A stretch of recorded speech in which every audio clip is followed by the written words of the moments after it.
How's that for a slice of fried gold? You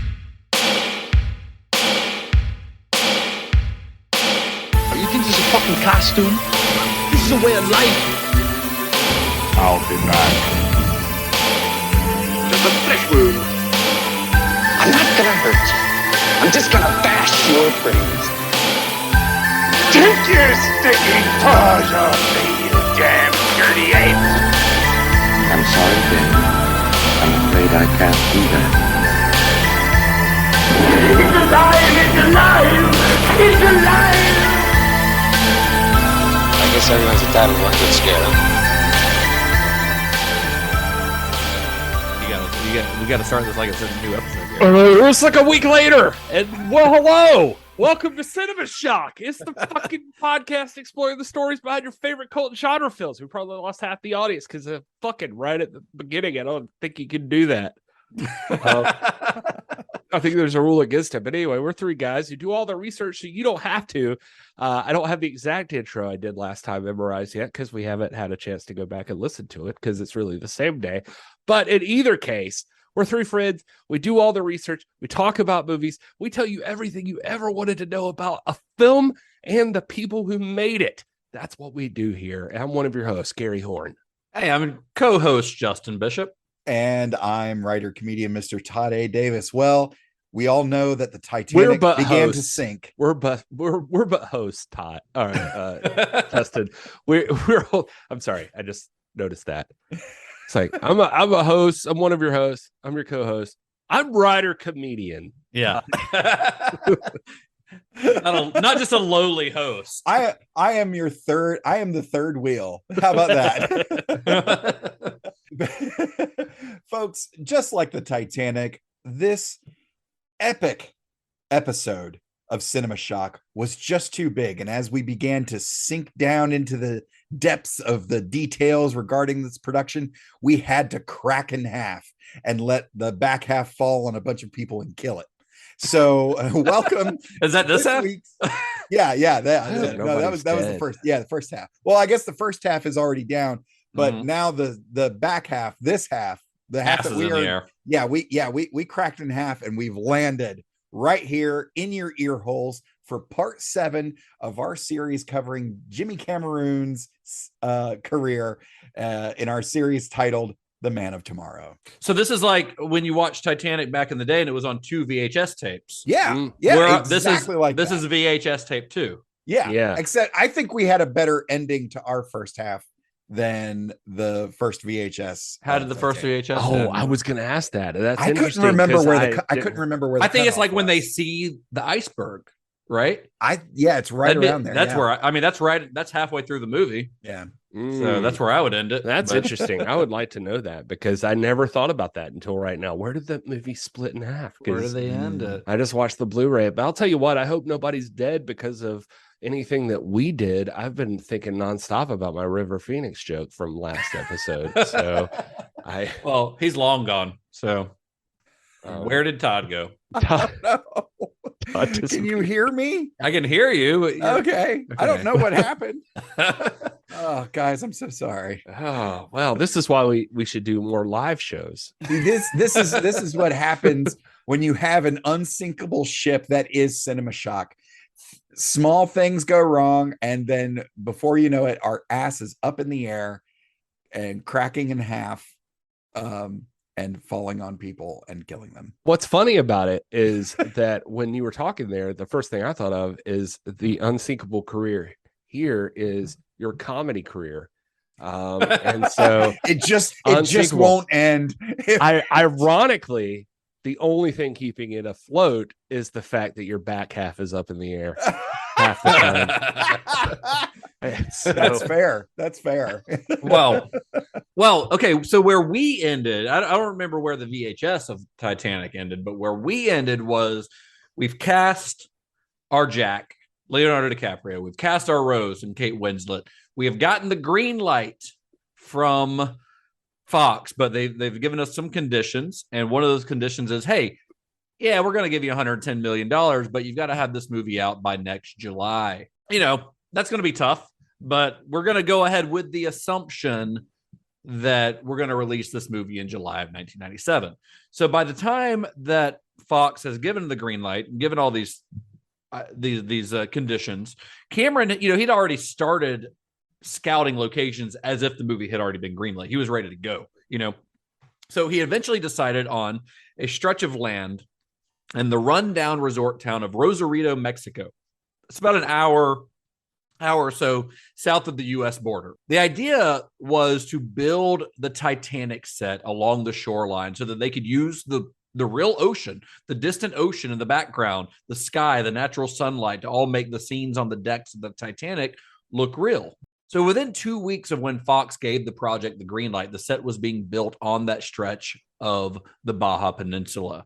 But it wasn't just a set. It started out as a set. Then Fox is like, hey, we're spending this much money on it. Let's do something a little bit more permanent. So this was actually a major Hollywood studio. Actually, the first major new Hollywood studio built since the 1930s. Fox decided to take, they had all these tanks and stages that were needed for Titanic. They decided to turn them into a permanent asset for the studio, naming it Fox Studios Baja. Now, it's still there. It is no longer owned by Fox. Fox sold it off in 2007. But other films that have used Baja Studios included Tomorrow Never Dies, the James Bond movie, Deep Blue Sea, Pearl Harbor, and Master and Commander, Far Side of the World. Those have all used Baja Studios, which would not have been possible without James Cameron and Titanic. Interestingly enough, Deep Blue Sea crossover with Titanic would have been a lot of fun. It would have been fun. The crew had about 100 days to build a 40-acre facility that housed 5 sound stages, the world's largest outdoor filming tank, the world's largest indoor filming tank, the world's tallest sound stage, a wardrobe building, an actor's building, multiple offices, and mills. 100 days. That's just over 3 months to build all of this. It wouldn't be long before that same crew was building a nearly full-size facsimile of the real Titanic as well. Cameron had once again recruited Peter Lamont. Remember him? We talked about in previous episodes in this series, the famed British production designer who'd worked with him on Aliens and True Lies.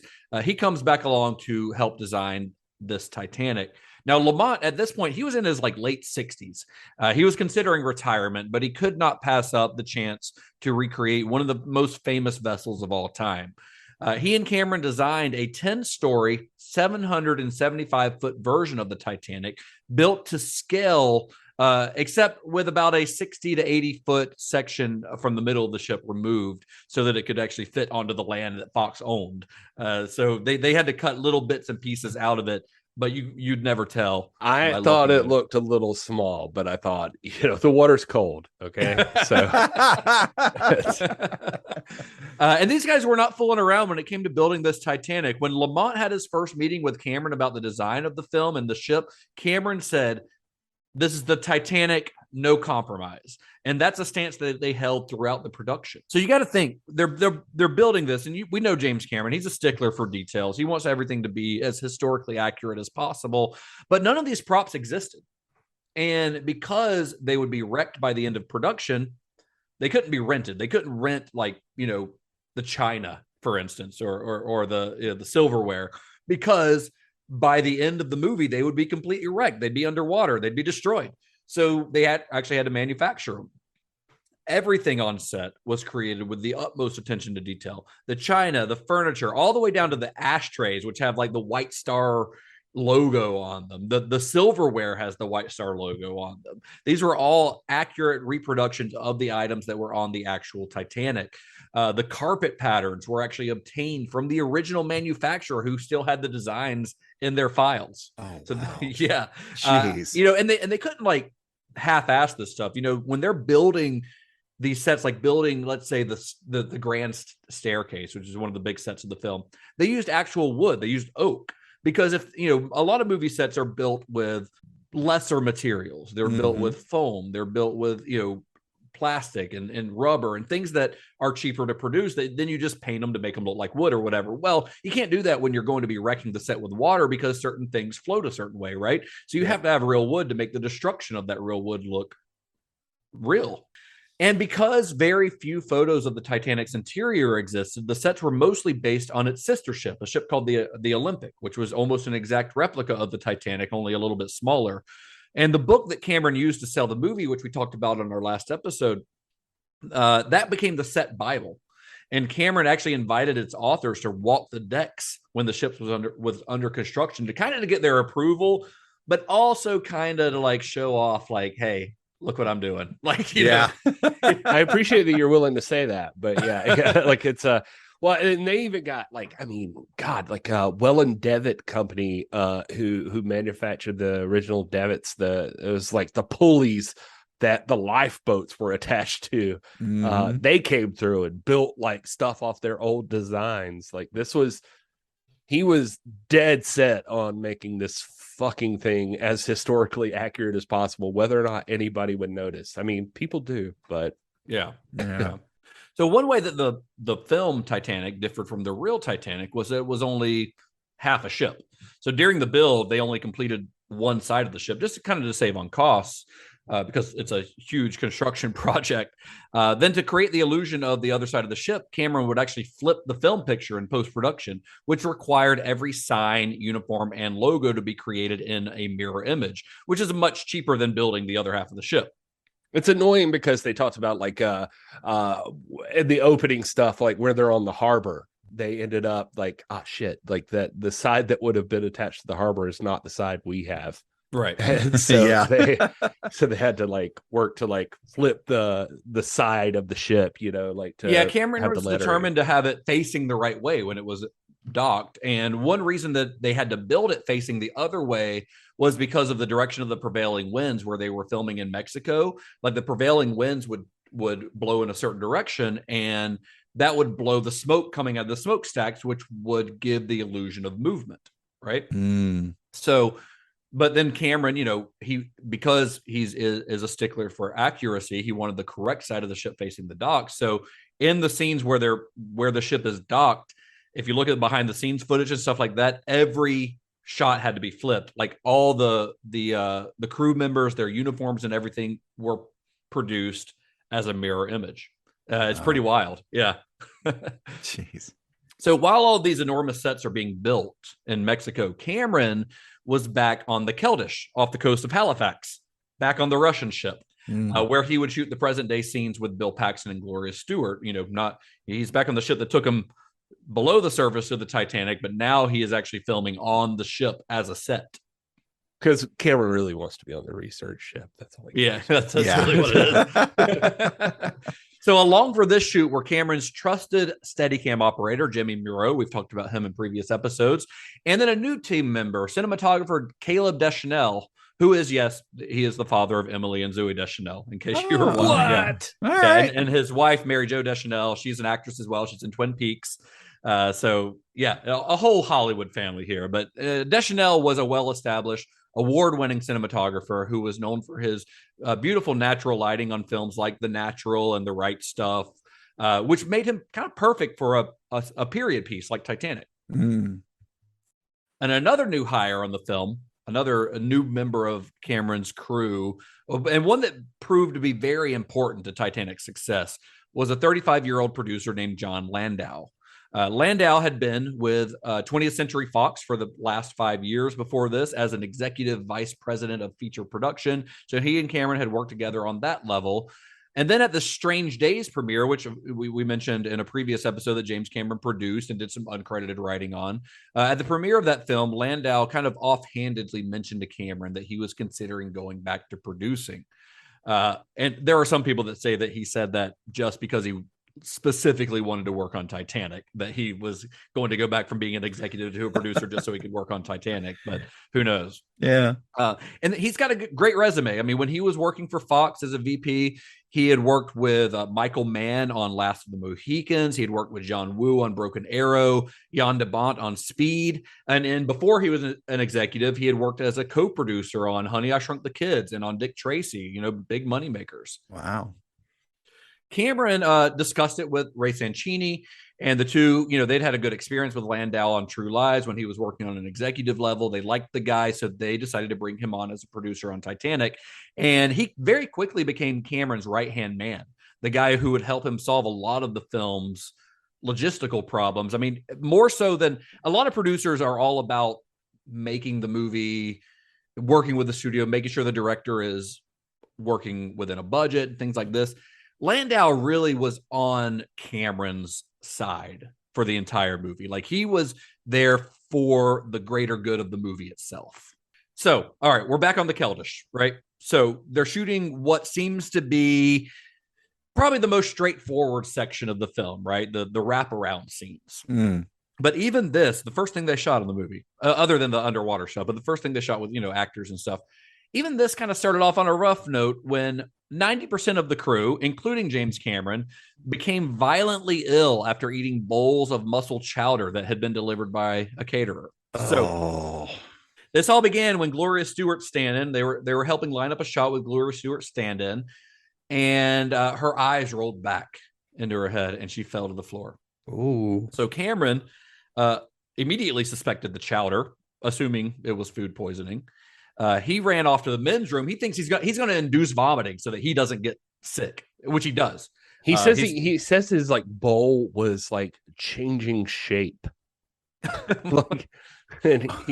And so he said he noticed that like it was, things got blurry and weird, and then the bowl started changing shape. And so he's like, I'm going to get this out of my system. He goes to the bathroom. He makes himself throw up, basically. When he returned to set, he was kind of like disoriented, moving very slowly. And he looks around at the set, and this like, it's everything. It's just weird, just fucking weirdness happening. Right.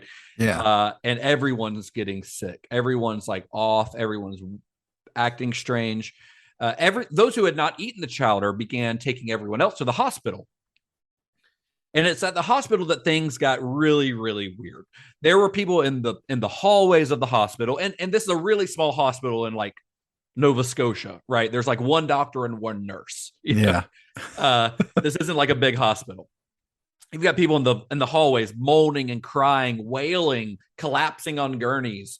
It's just like total, absolute chaos. Jeez.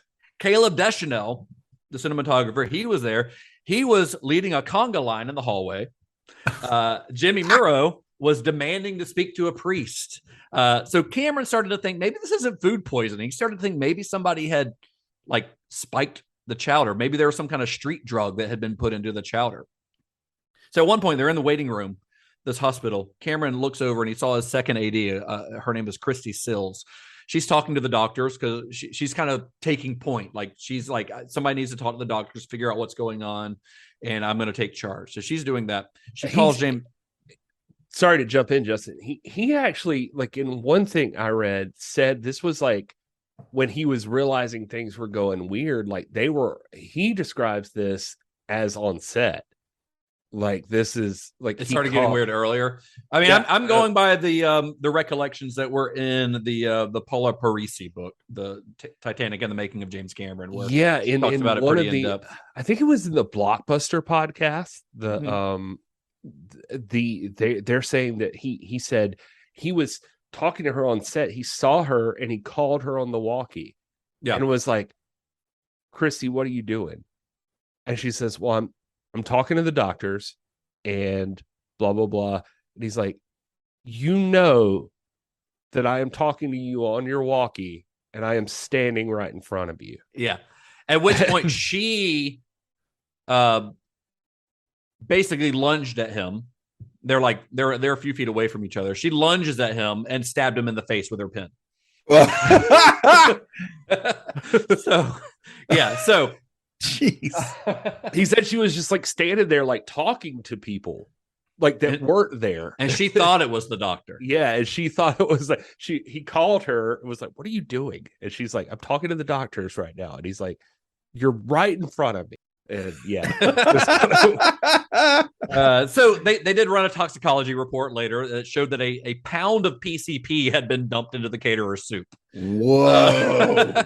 And there are a lot of theories about who did this, but to this day, to my knowledge, the mystery of who spiked the soup still remains. People think it was maybe a disgruntled crew member. People think it was maybe just a disgruntled person in Nova Scotia at the caterer, like one of the caterer's employees or something like that. But nobody really knows. They never found out. Cameron had a theory that like it was like somebody tried to get back into him, that like he had fired a crew member the day before Yeah. Because the catering company had said that he was causing problems with them. And so he fired the crew member. And so his working theory was that it was this guy caused a problem with the caterers. And it worked, because then Cameron also fired the catering company the next day. So yeah, I guess technically they won, but it was just I don't know. And Jared Leto's never mentioned it ever since, right? Oh, it's weird. Yeah. Maybe it was Jared Leto. That's so weird. I bet it was. So after a couple of weeks working in Halifax, Cameron fired Caleb Deschanel, the cinematographer. They had butted. Yeah. Well, they had butted heads. Cameron, you'll notice something about James Cameron, in that there are a lot of crew members that you'll see popping up from one movie to the next. Cinematographers aren't necessarily one of those. And I think it's because James Cameron is very hands-on, much more hands-on than a lot of cinematographers are used to. That was certainly the case with Caleb Deschanel, because James Cameron could be a cinematographer on his own, so he knows how to do your job, and he's telling you how to do it instead of just saying, hey, this is how we're going to shoot this shot. He's saying, let's put a light here. Let's put a light here. Let's use this film stock. Let's use this f-stop, blah, blah, blah. He's telling you how to do your job because he knows how to do it. And that was more than I think Deschanel can handle. So they butted heads a lot over that. And then Cameron decided he needed a cinematographer who was more comfortable with him, someone he had worked with before, maybe. So he ended up bringing on Russell Carpenter, who had worked with him on True Lies. I think it's one of those things, like, I think I said this last episode too, or not last episode, but in the episode we're talking about on True Lies, that sometimes there's just these leaders of a situation that, like, if you're going to work for them, they tell you a thing and they just expect you to do the thing. Your job's never to argue with that. It's never to push back. If they want discussion, they will ask you for discussion, but otherwise it's just from personal experience. I'm saying, like, sometimes they're just like, hey, this is what I want. And then your job is to be like, okay, I'm going to do everything I can to make sure that is the thing that happens. And, they don't want you to discuss it any further than that. Right. Exactly. Yeah. Yep. So when Cameron returned from Halifax to Mexico, the sets were nearly complete. Lamont had reproduced Titanic perfectly. Like, Cameron was very pleased with how things were looking. And these sets are enormous. They're so big, in fact, that crew members would often get lost in them and have to call for help to get out. Like, they would get lost in the set. And they eventually had to create like a zone system that helped them kind of map out sections of the ship so that they could say, like, hey, I'm in zone 2. Help. Get me out of here. And the set would also be swarmed with, up to 2,000 people on some days. When you had a bunch of extras in, like the scene of the dock, like, you had almost 2,000 people there. On one, you had nearly 1,500 people run towards the aft of the tilted ship in one of the most ambitious and dangerous scenes of the entire shoot. The act of the sinking itself was a technical marvel that Cameron achieved with the help of his physical effects supervisor, Tommy Fisher. So the Titanic set was created to where when it stood on its end, it could actually move from one position to the other. The set could, just like we see in the movie. And when it stood on its end, it would be over 700 feet tall. Jeez. And Cameron's idea, of course, once it's on its end, then it has to sink. So his idea was to lower it on cables into a deep pit in the tank itself, which is, to think about that now is crazy, because obviously now you make this movie, this is all CGI. Yeah. But one of the weirdest parts about, like, as we further go down the Cameron trail here is that I think one of the biggest mistakes in movie history was that he didn't take some of his, like, fucking billions of dollars and create like a James Cameron museum or something. Right. That, like, all of this shit goes to, because every single fucking movie just has ridiculous stuff. This ship, by the way, I think ends up getting sold for scrap metal or something. Yeah. So it's just like, God dang it. Like, what? Yeah. I mean, what are you gonna do with it? I don't know. It's just like, can you buy like fucking some acres in Mexico somewhere or something and like just display the fucking technical marvel you've created? It's crazy. That's the movie business, honestly. A lot of the stuff just gets destroyed. Some of the most difficult nights of the shoot on Titanic were on the tilting poop deck, which is a piece of the set that would move from horizontal to completely vertical. This is the area of the ship where at the end of the movie, Jack and Rose are hanging on to as the ship goes down into the ocean. Do we need to take a break for any poop deck jokes? I mean, I was hoping to get past that before you guys did, but if you've got something on hand, go for it. I mean, I was just curious. Todd, what does a clown's fart smell like? I don't know. What does a clown's fart smell like? Well, they smell funny. Nice. So the stunt coordinator on Titanic was a guy named Simon Crane. So Crane, like most stunt coordinators, had started off as a stuntman. He actually worked on James Cameron's Aliens. He was one of the xenomorphs, although he doesn't think James Cameron knew who he was because he was in a xenomorph outfit the whole time. Right. but he was on Aliens. He had also been the guy who did that big, the big airplane stunt in Cliffhanger where characters like zip lines from one plane to another. Yeah. It's one of the craziest stunts you'll ever see in a movie. And at the time, I think it was the most expensive stunt of all time. That's him. That's Simon Crane. We may have had an episode talking about some of this. Yeah, back in our old show, back in a previous life. In a previous life. Yeah, but that was when he was a stunt man. But as a stunt coordinator, he had recently caught a lot of attention for coordinating the battle scenes in Mel Gibson's Braveheart. Oh. As it so happens, Cameron had found himself in the market for a new stunt coordinator. We mentioned before Joel Kramer. We talked about him extensively, I think, on our True Lies episode. He had been the stunt coordinator on both Terminator 2 and True Lies. One thing we didn't mention, though, is that there had actually been an accident on the set of True Lies when a stuntman suffered serious burns on his arms because Kramer had wanted to use this new body gel instead of regulation stunt wear, kind of against Cameron's wishes.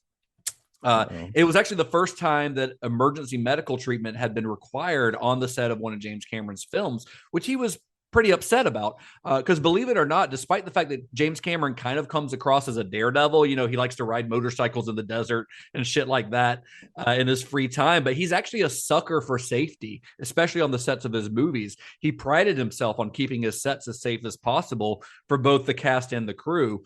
So that kind of left a bad taste in his mouth. So when Simon Crane's bid on Titanic came in lower than Kramer's, it made that choice pretty easy for him. Also, hopefully, Simon Crane less interested in young girls. Less interested in 12-year-old girls? Yeah, I would hope so.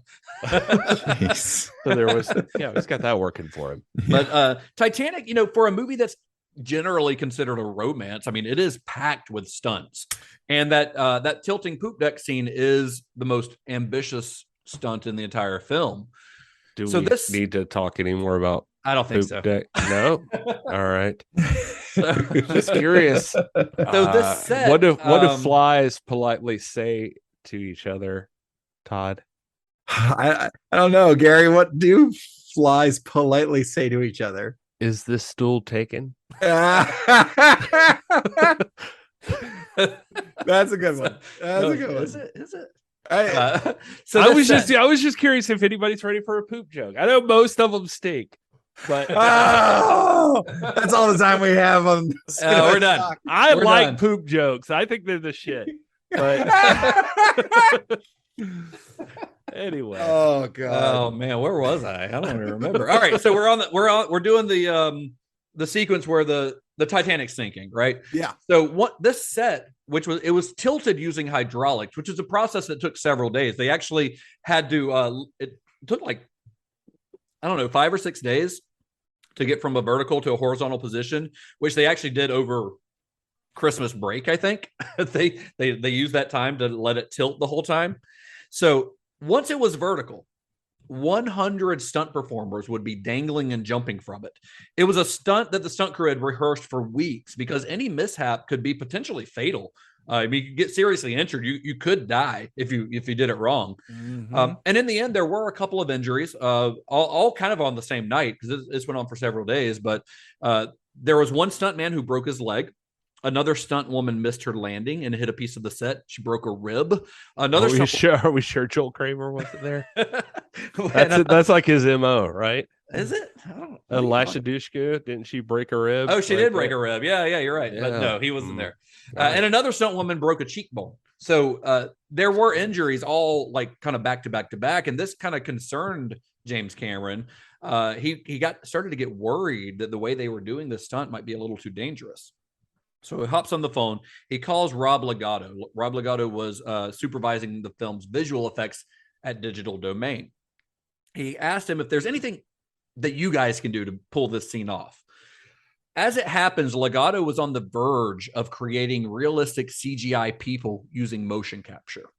Now, do you guys know what I mean when I say motion capture? Do we know what motion capture is? Yes, I do. Yeah. It was that Tom Hanks Christmas movie. Yeah, like the Tom Hanks Christmas movie. Yeah. Yeah, that's exactly right. So it's basically where you've got an actor, you're recording their movements, an actor's movements into a computer, and then you're creating a digital version of that person or whatever. The Tom Hanks Christmas movie took it too far. James Cameron knew how to expertly apply it. Yeah. I mean, and then he uses it more. It gets used down the line, and I think the most extensive use directly after this was Lord of the Rings with Gollum, and then of course even Avatar further on down the line. Peter Jackson's King Kong used it a lot. I mean, Peter Jackson and Weta are on the forefront of motion capture, and they'll actually be involved in Avatar when we talk about that one. But when they show like full shots of the ship, like the Titanic, like going down, one of the big important parts for Cameron was he wanted to show Titanic in its full like majesty, like serving its purpose, doing what its thing was. So we're talking like in the first, like after the underwater stuff, like the first, 30 minutes or so of the movie. But when it's showing it just like after it leaves port, like it's just going downstream, there's like it's a model Titanic, and it's got these CGI people. They end up going back and throwing them on this model of the thing. I thought that was kind of cool. Like it works really well. I mean, if you're looking for it, you can tell that they're not real people, but you have to be trying to like zero in on that. Yeah. Well, he does like enough cuts that it's like he'll show like one of the officers walking out onto the deck to go like talk to another officer, but then like quickly cut to the officers, to the actual people. Yeah.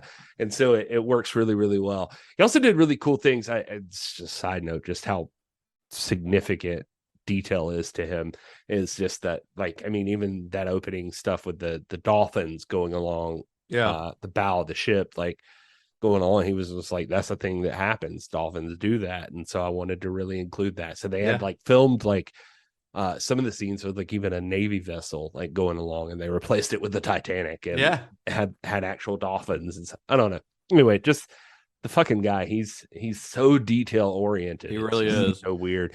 Those extras you were talking about, not to even jump in more like I am, just being rude, interrupting you. But I mean, reportedly, like 150 of those extras that were on there, he gave them all like individually, like stories of 150 people that were on the Titanic. And a lot of the extras were using, they went to like, they were coached on how to, like, let's say the first class, people in first class, if you were an extra, you were coached on etiquette and things like that. Right. Even if you were just going to be in the background, you might not even be on screen at all. How to speak, how to move, what to wear. Like, exactly. Like they had classes on how to do this stuff. Right. But as far as the motion capture stuff, like this motion capture was a very new technology, and it had been used before this, but never on characters that were meant to look human, like to look like real people. And Legato, he assured Cameron that he could create CGI stunt people, basically, though it would be several months before he could produce the results. And now, digital stuntman now in the year of 2022, when we're recording this, that's pretty normal on big budget films, which is yet another thing that James Cameron was on the forefront of technologically. Now, as far as the actual stunt people go, like many other people in the film, Simon Crane, he felt Cameron's wrath on this film, like a lot of other crew members do. There's a story at one point. There's a stunt involving men trying to clamber onto a capsized life raft. This life raft gets washed over the side of the ship, and these guys are trying to scramble onto it while it's in the water. And the stunt wasn't going the way that Cameron wanted it to.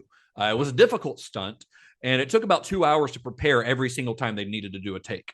which was expensive on a film like this. And over the course of about a day and a half, that stunt alone had cost the film about $500,000, $500,000.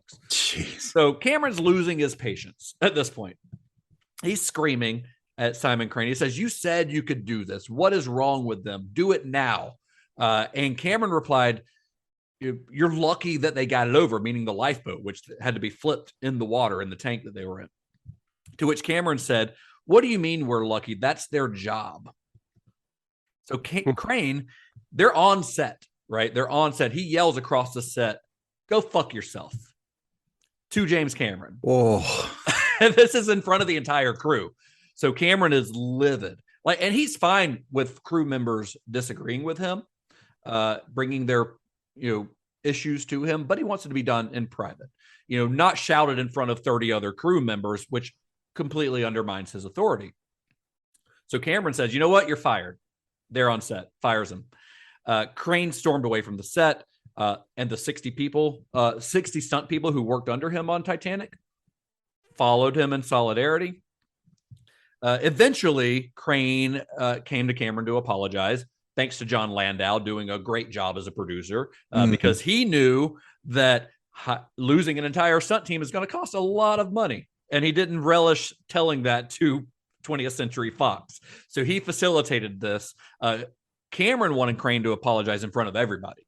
That didn't end up happening. Crane ended up apologizing to Cameron in private, saying, things got heated. We went too far. And that was good enough for Cameron. Crane was able to save face in front of his stunt guys, and all was as well as it could have gone after that, I guess. Yeah. but they didn't lose their stunt crew. But yeah, it came very, very close to that. All right. So another scene that was a difficult one to shoot, the scene where DiCaprio and Winslet kiss on the bow of the ship. The big scene. Yeah, after he farted in his yeah. So Cameron was determined to do this during a real sunset, not in front of like a green screen. They had 8 days of shooting daylight scenes in which to capture it. So they're days that they're shooting during the day. One of these days, we're going to get this right at sunset. And an hour before dusk every night, Cameron would go out. He'd look at the quality of the sky to see if it was kind of dramatic enough for his background, for what he was looking for. And then day after day passed, and the sky just wasn't up to snuff. Fuck you, sky. You're not doing what I want you to do. I'm James Cameron. do what I want you to do. But they kept rehearsing the scene over and over and over, so that when the day came, if the sky looked the way it wanted, they'd be able to jump right into it. They were ready for it. And on the final day, the last day that they had of daytime shoots, because most of this movie was shot at night, Cameron managed to get the shot, but just barely. It kind of looked like, they walked out that day. It looked like it was going to be a cloudy day, but just at the last minute, the sun burst through the clouds and they were able to grab the shot. They would go back later to shoot close-ups of certain portions of the scene. I mean, there are some parts of that scene that are shot on stage and things like that. But the like most iconic scene that you think of when you think of that scene, that was shot during a real sunset in one take. Yeah. Jeez. And it's one of the most iconic moments in movie history. But if you look very closely, the scene is a little bit blurry. It's a little bit out of focus. Yeah. Because they had to move so quickly. The focus puller had not been able to rehearse. So he was just winging it on, and you can't like redo a sunset. Once the sun's down, it's down. Right. So it's, it is slightly out of focus. Wow. Yeah. But it's still an incredible shot, Oh yeah. And I also love thinking of the fact that, Leonardo DiCaprio was stinky as hell during that. And I do love this quote from James Cameron. Even though he has been one of CGI's biggest champions, he knows that there are limitations. Here's a quote from him about this scene. He says, "We could do that sunset now easily on green screen and schedule it for a Tuesday morning. But when I imagine that sunset, those particular colors, now we can create whatever we can imagine. But is our imagination up to the task? I don't know." And I think that's really great, because watching that scene now, knowing that that's a real background, it is like, that is fucking movie magic. That is a once in a lifetime moment, because it looks incredible. Yeah, it really does. Well, it didn't take long for the budget for Titanic to begin spinning wildly out of control. which is a recurring motif, I think, on these movies. There were constant attempts to rein in spending, even during the construction phase. For instance, there's a scene really short scene where Rose takes tea with her mother and set in a first-class lounge that's only seen in that one single scene. So to build that lounge accurately would have cost about $250,000, $250,000. So they decided not to do that for one scene, and they filmed the actors in front of a green screen. Right? Makes sense. And Cameron would take a lot of heat for his spending on Titanic, but the truth of it is that he compromised a lot. He took out parts of scenes, or he changed his construction plans, all in an attempt to save money. He was trying to save money on this. Like, there are so many reports of him just like he was just throwing money out into the wind, but he is very conscious of what's being spent. But on a movie of this size, some things just aren't going to come cheap, you know? One of the biggest expenses on this film was something that a lot of viewers would never think about, and that was light bulbs. You know, like Titanic has over 600 portholes, each of which required a light, because when you're shooting it from the outside, you need that light coming through the window, right? Yeah. Then there are practical lights on set, all the lamps, the sconces, all the stuff that you see on the sets. And the production ordered more than 40 miles of cable, more than 1,000 movie lights, more than 1,000 practical lights.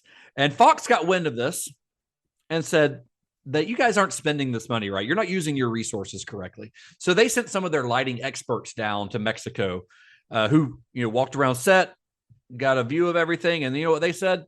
The movie doesn't have enough lights. So it wasn't like they were just spending this money just to spend it, you know? Yeah.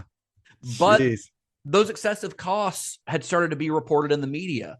Variety actually started a regular column called Titanic Watch that was all about the production of this movie. Wow. Time magazine ran an article with the headline, "Glub, glub, glub, can James Cameron's extravagant Titanic avoid disaster?" There were plenty of other headlines that all talked about the word sinking was there a lot, we should just say. And not helping matters was the July 1995 release of Kevin Costner's Waterworld, a film whose $170 million price tag had actually knocked True Lies out of its top spot as the most expensive movie ever made. Waterworld, though, was a major flop, both financially and critically, although I think Waterworld is fine. I think it's fine. I think it got a lot of shit because of the amount of money that was being spent at the time. But I mean, it's basically Mad Max on the ocean, you know, but it's a fine movie, but it did not do well. So that, and of course, Titanic being another massively expensive film set on the water was inevitably going to be compared to it. Yep. Yeah, it's weird. Like, word of mouth, especially during that time, was so much more important. So this is really pre-internet. I mean, internet was very much in its early phases, and most people didn't have it yet, you know? Yeah, which is, because I guess technically saying that, it sounds stupid because, like now on the internet, word of mouth is super important. But I mean, just like at that time, like you had to rely on literal word of mouth. So it's Cameron, for all the shit that he gets about his budgets, he was concerned about the budget. Like, he didn't want to overspend or anything, you know? He even met with Fox president Bill Mechanic, and he offered to give Fox back both his front end fee and his entire share of the back end. And Bill Mechanic refused, saying that it was noble but hollow because he didn't expect the film to make a dime. So that's going to come back to bite him. Yeah. The shoot itself, which was planned initially for 135 days, which is a pretty lengthy shoot, turned into a 165-day shoot. As it ground on into months 6 and 7, everyone involved in this movie was exhausted. Everyone was exhausted. They'd been working, you know, fast paced, working in water. Like, this is a very, very difficult, you know, you're in freezing water. You're getting pummeled by waves. Like, it is an incredibly difficult shoot. The sinking sequences were particularly hard on the cast and crew because of all the elements involved, all the water and things like that. Like, they're basically submerged for days on end. Yeah. And DiCaprio and Winslet, obviously as the stars of the movie, got the worst of it, at least among the actors. They spent a lot of their time running through flooded sets or being submerged in water, and they dealt with it in their own ways. Like, Kate Winslet initially wanted the water to be cold to help her with her performance.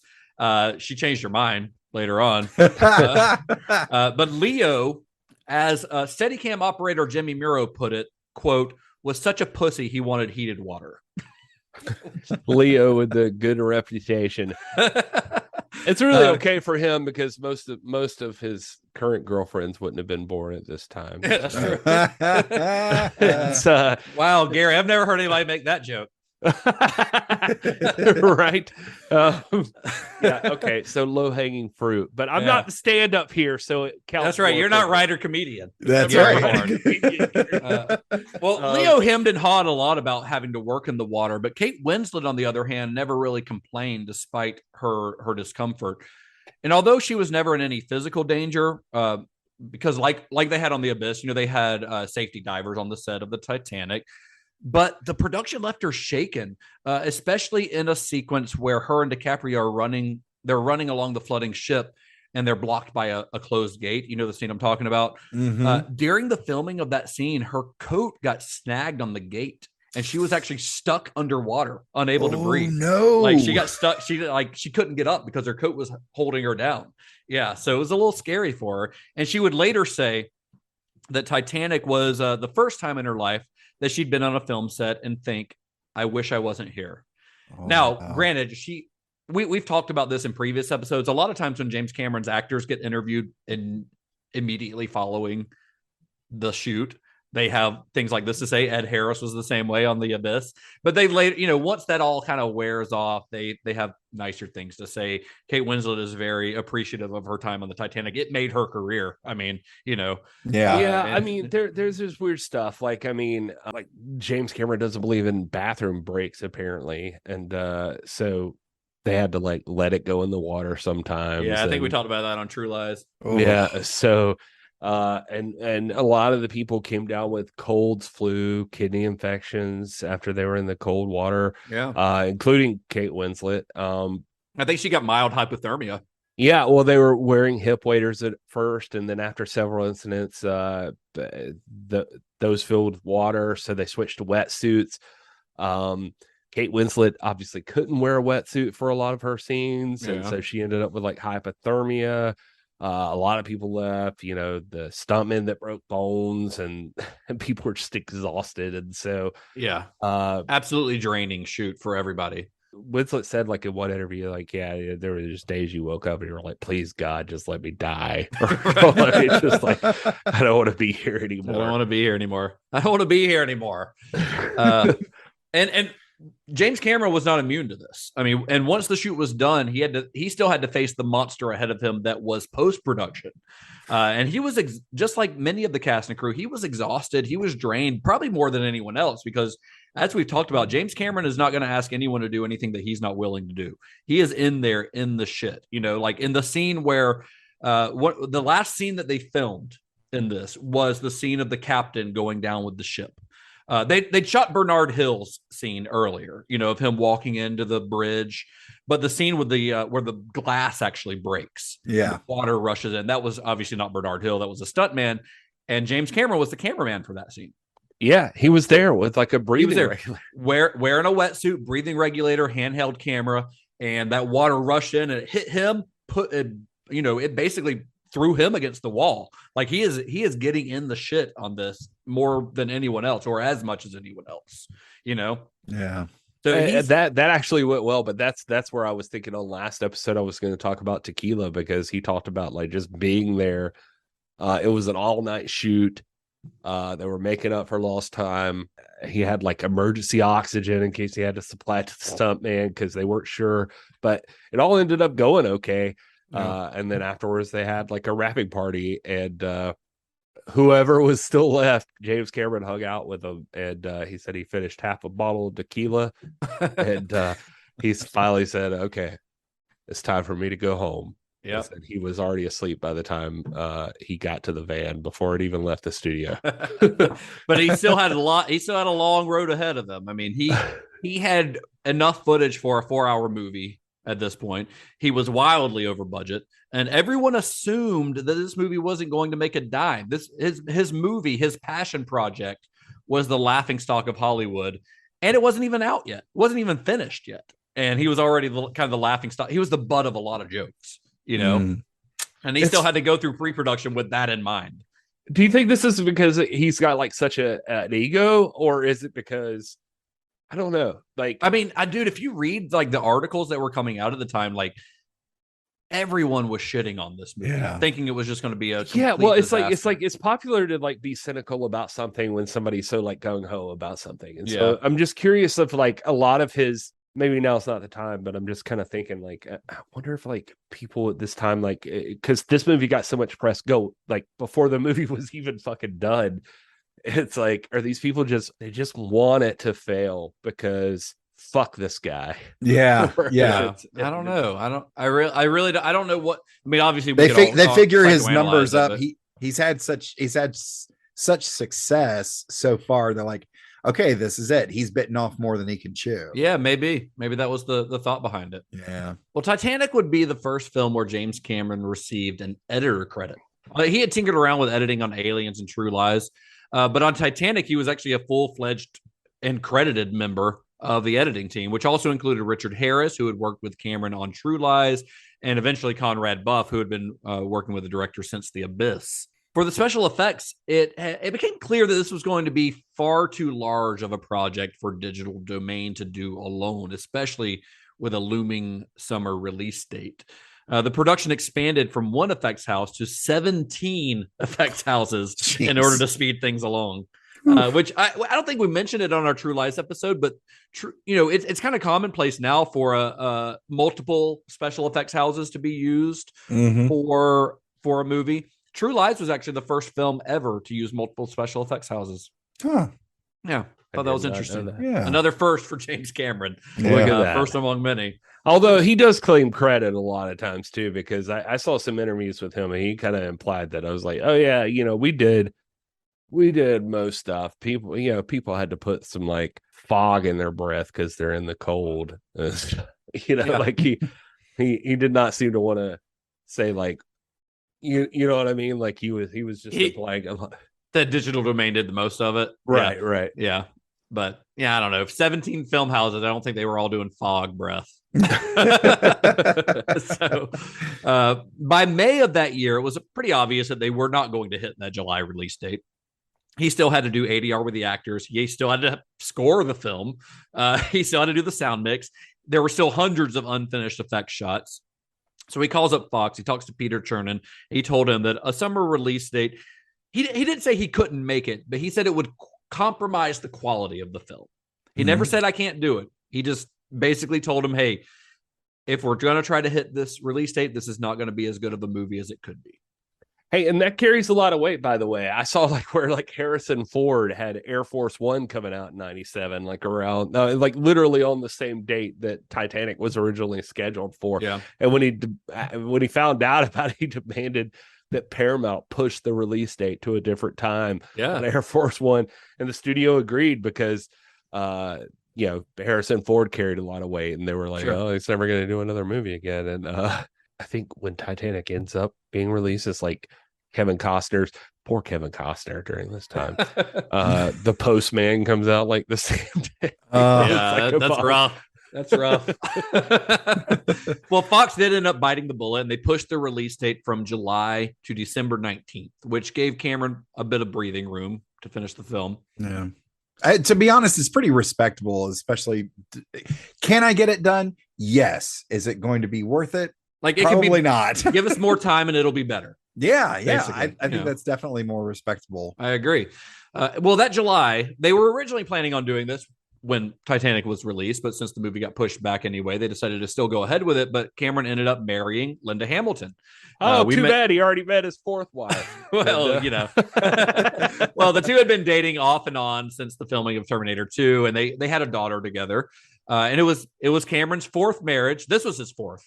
Linda Hamilton. Oh, okay. So, but like the others, it would not last. So we'll get into this next one on our next episode. Okay. For the film's music, James Cameron reunited with James Horner, who had done the score for Aliens. Now, if you listen to that episode, you may remember that Cameron and Horner kind of butted heads on that film because of its rushed production schedule, which forced Horner to have to write his score in only a couple of weeks when he was supposed to have like 7 or 8 weeks. And neither the director nor the composer were satisfied with the end result, although I personally think it's a great score and is among Horner's best work, I think. I think the score for Aliens is outstanding. Oh, okay. I thought you were going to say for Titanic. I was like, they pretty much just used the hook for My Heart Will Go Well, On. let's get there, Todd. Okay. but also James Horner wrote that. So, okay. Well, yeah. So when Cameron called Horner about working on Titanic, the two briefly discussed their history. You know, they both apologized, and then it was just kind of considered under the bridge, and they moved on to what they wanted to do with this new film. Or Under the Boat. So, who's the comedian here? Or who's writer comedian? Or Over the Boat. Or Over the Boat. Or Over the Boat. In this particular case. All right, I'll give you that one. So that's a point for Justin. Point for Justin. So the two discussed what Cameron was looking for in a score for Titanic. Cameron, I think we've mentioned this before. He likes to listen to music when he's writing a script, something to set the tone for whatever he's working on. Who can say what the So when he was writing Titanic, he listened to a lot of Enya. He had actually reached out to Enya herself about possibly collaborating with a composer for the film's music, but she turned it down, saying, "I don't do movie projects or something like that. I don't do successful." Yeah. But that was the feel he was going for with the film's music. So when he met with Horner told him his vision for the sound of the film, and Horner said that, "You're going to think I'm crazy, but I keep hearing something that's a little bit, I almost don't want to say it, but a little bit like Enya."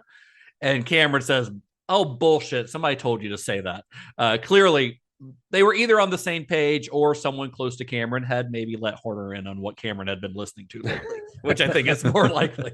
That feels right. Yeah. So they knew what they did want in the film. They knew they wanted the sound, what kind of sound they wanted. Not a score for a period film necessarily, but something that sounded contemporary without sounding out of place for a movie set in 1912. Something sweeping and emotional, fitting of an epic. But one thing Cameron was adamant about, he said, "There's not going to be a song, damn it, in my movie." Needle drops just aren't Cameron's thing. He doesn't put songs in his movie. Although he did sneak Bad to the Bone into Terminator 2, that was not the norm for him. And that song wasn't written for that movie, obviously. Right. Well, as he was finishing up his score, James Horner became kind of stumped. The score he was writing was so big, such an emotional roller coaster, that he didn't think anything else he could write for the end credits could hold up to it. He decided to try something intimate with a solo voice, and he wrote this melody, and then he enlisted the help of a lyricist named Will Jennings. And before they knew it, they had a song, which is exactly what Cameron had said was forbidden on his film. Yeah. Well, James Horner had an old friend who he thought would be perfect to sing this song. So he tracked her down. She was in Las Vegas performing. He sang her the song and she loved it, although he didn't let her know that what they were doing, or he did let her know that what they were doing was kind of clandestine. He was basically directly disobeying orders from his director. So they had to kind of keep it all on the down low, That the singer in Las Vegas was, of course, Celine Dion, a very big star at the time in the mid-90s. So Horner secretly meets with her in New York, and they recorded a demo version of My Heart Will Go On at Sony Studios there. All right, so he's got this copy of this song that he's written, knowing that James Cameron specifically said, "I don't want a fucking song in my movie." And it takes a while before James Horner is able to get the nerve to let Cameron listen to it. He's worked with James Cameron. He knows the guy's moody. He wants to wait till he's in a good mood. So one day he determined that James Cameron was in a, let's say, less gruff mood than usual. So he approached him. He's like, "Hey, James, you in a good mood?" And Cameron replied, "Of course not. What's the question?" So Horner reluctantly played the song for Cameron. And by the time it was over, Cameron had tears in his eyes and he was sold. He absolutely loved the song. He didn't recognize the voice. He's like, "Who is this?" And he said, "Oh, it's Celine Dion." James Cameron's like, "She's kind of she's kind of famous, isn't she? It's like not a guy who listened to a lot of popular music at the time, I guess. I was about to say, like, it feels like you're going to pass off Celine Dion as like a Las Vegas lounge singer. No, she was just performing in Las Vegas. She was incredibly famous at the time. Yeah, although this song is still the biggest thing she's ever done. No, 100%. She was already like forever platinum at that point, but I'd say this song rocketed her to the moon. Well, except she was already there. So the multiverse, it rocketed Celine Dion into the multiverse. And as a guy seeing the movie for the first time 25 years later, I have to admit, though, I was watching the movie, and if they had known how big this movie and that song were going to be, they might, I don't know, Jamie Horner might have made a few edits somewhere in there. I felt myself thinking, if they don't stop playing My Heart Will Go On during this movie, Justin, you're muted. It didn't start as My Heart Will Go On. It started as just the love theme, Jack and Rose's love theme, like you normally do in a film score, you know? So he used that melody to turn it into My Heart Will Go On. Right. I'm just saying, like, now the song is so ubiquitous that every time you hear it, you start singing it in your head. You know, like I do. Like every single time it's on screen, I'm going, you know, like not sing it in my head every single time.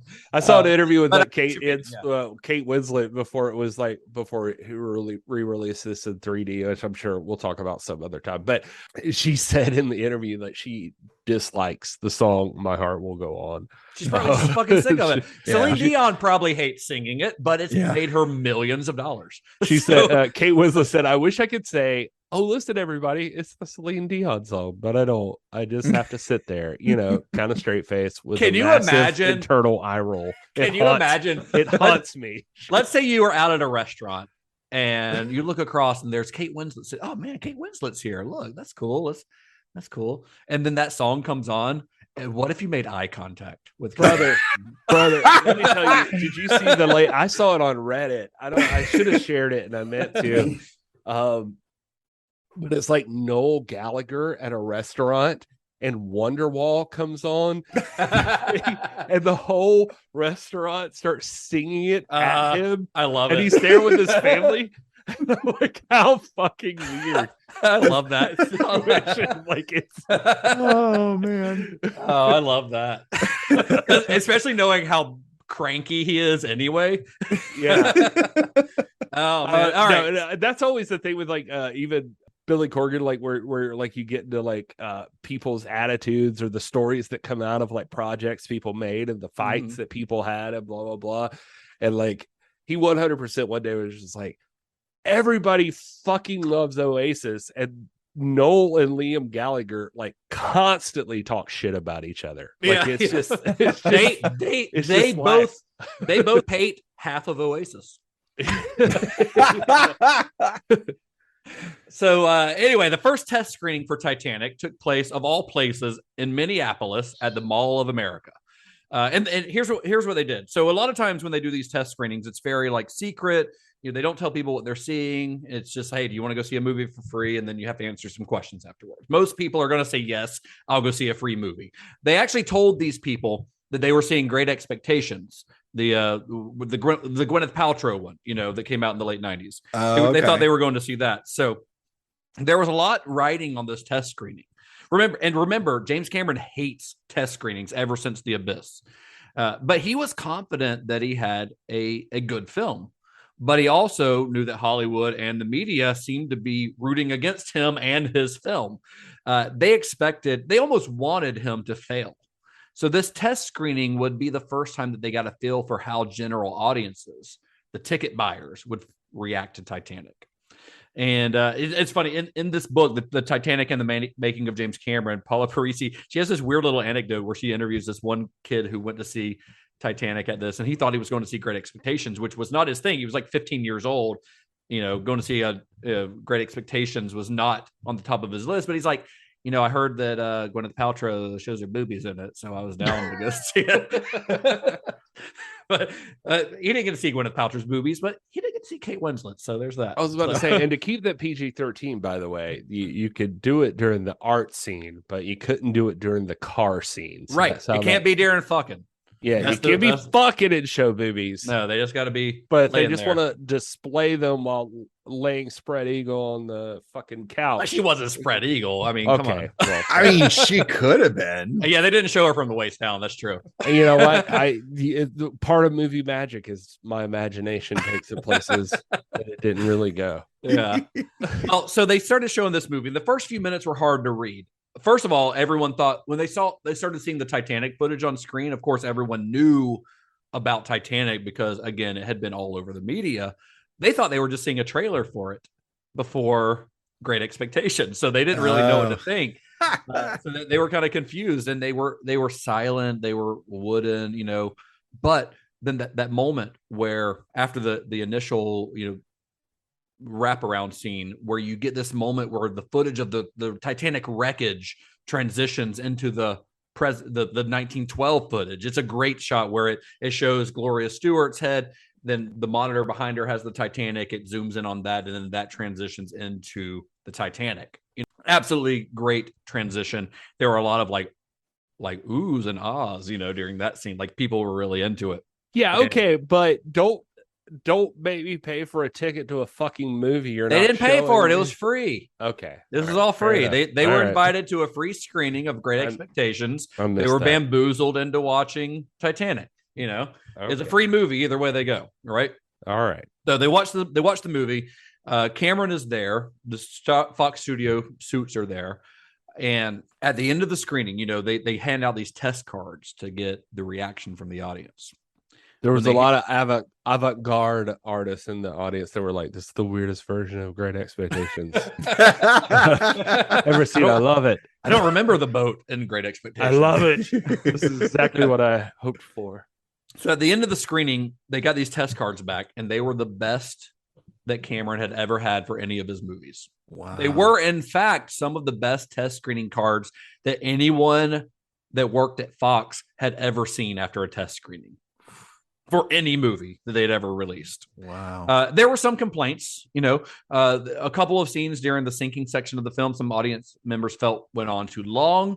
Like there's a big chase sequence with David Warner's character, actually, like basically a big like action sequence, a gunfight of them chasing. You get Billy Zane chasing them briefly, but there's an extended version where David Warner is chasing them with the gun, shooting at them. It's a big action sequence in the middle of the movie that a lot of people felt was unnecessary because it's like, the ship's already sinking. We don't need something else on top of that, right? Right. So, I got to be honest. I'm usually anti test audience, but I think they're right in this case. Yeah. This feels okay. Like, how many chase scenes do you need?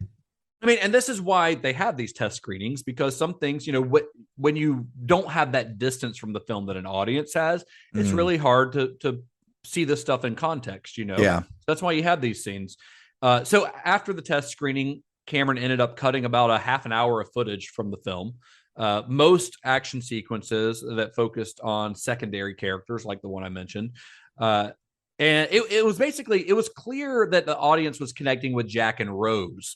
So that's who they wanted to spend most of their time with. So they cut about a half an hour of footage of characters that weren't Jack and Rose, because every time someone else was on screen, people wanted to get back to what was happening with them.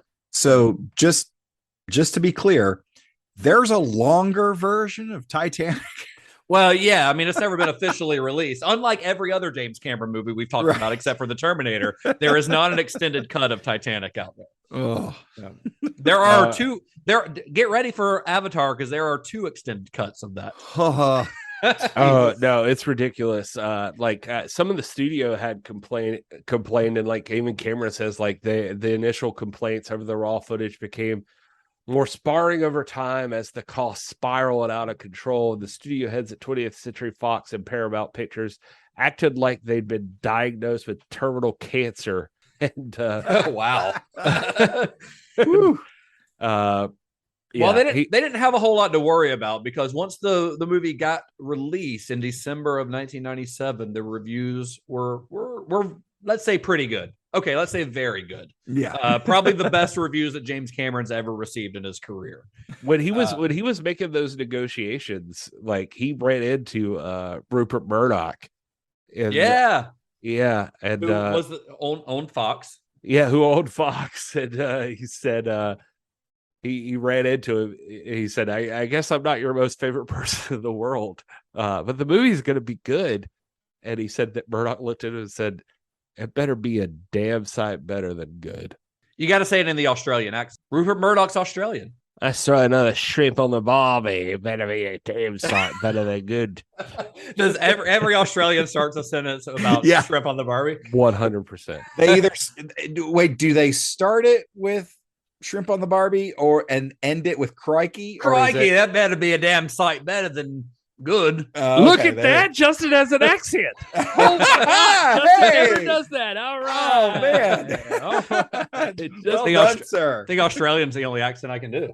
Oh. Just from watching a lot of Crocodile Dundee as a child. And from all those Tuesdays we spent at Outback. That's true. Yeah. The authentic Australian restaurant Outback. Outback Steakhouse. Eating all those blooming onions. Oh my God.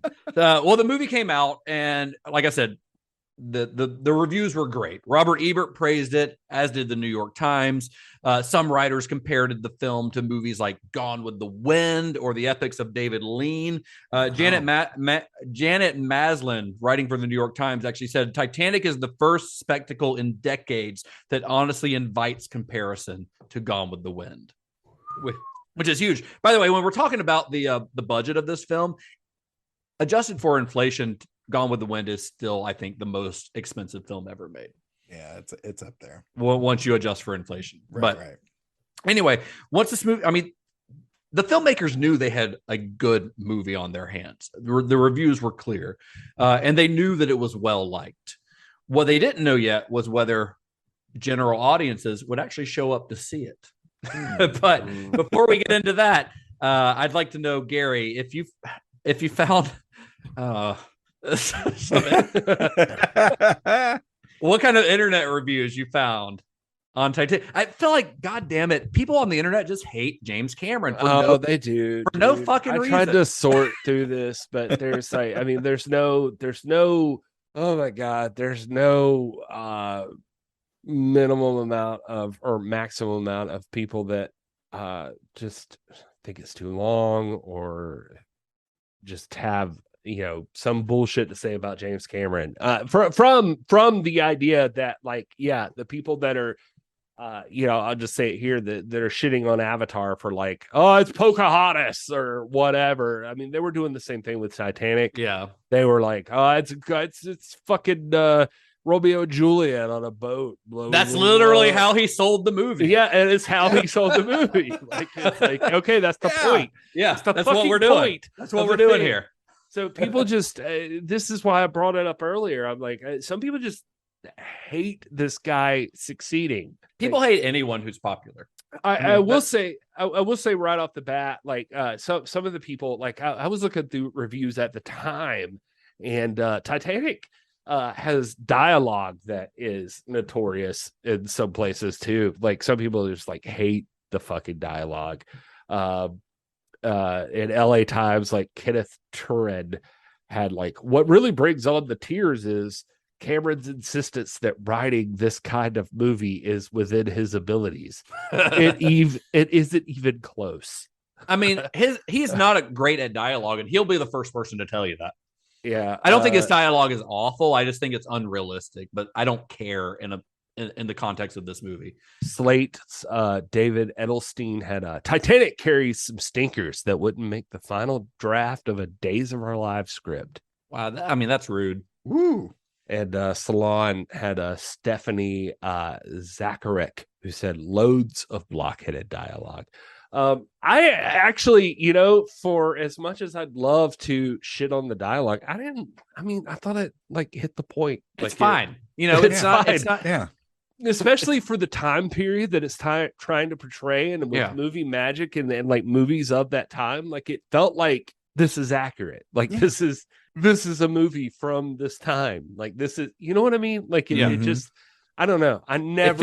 It feels right. Yeah, I never for one time like having older Rose be an actress who was likely, you know what I mean, like an older actress that you could get during that time, and like it just, I don't know, I loved it. But whatever, despite all that, there's still some people watching it and have been watching it for the last 10 to 15 years, and God dang it, they need a nap.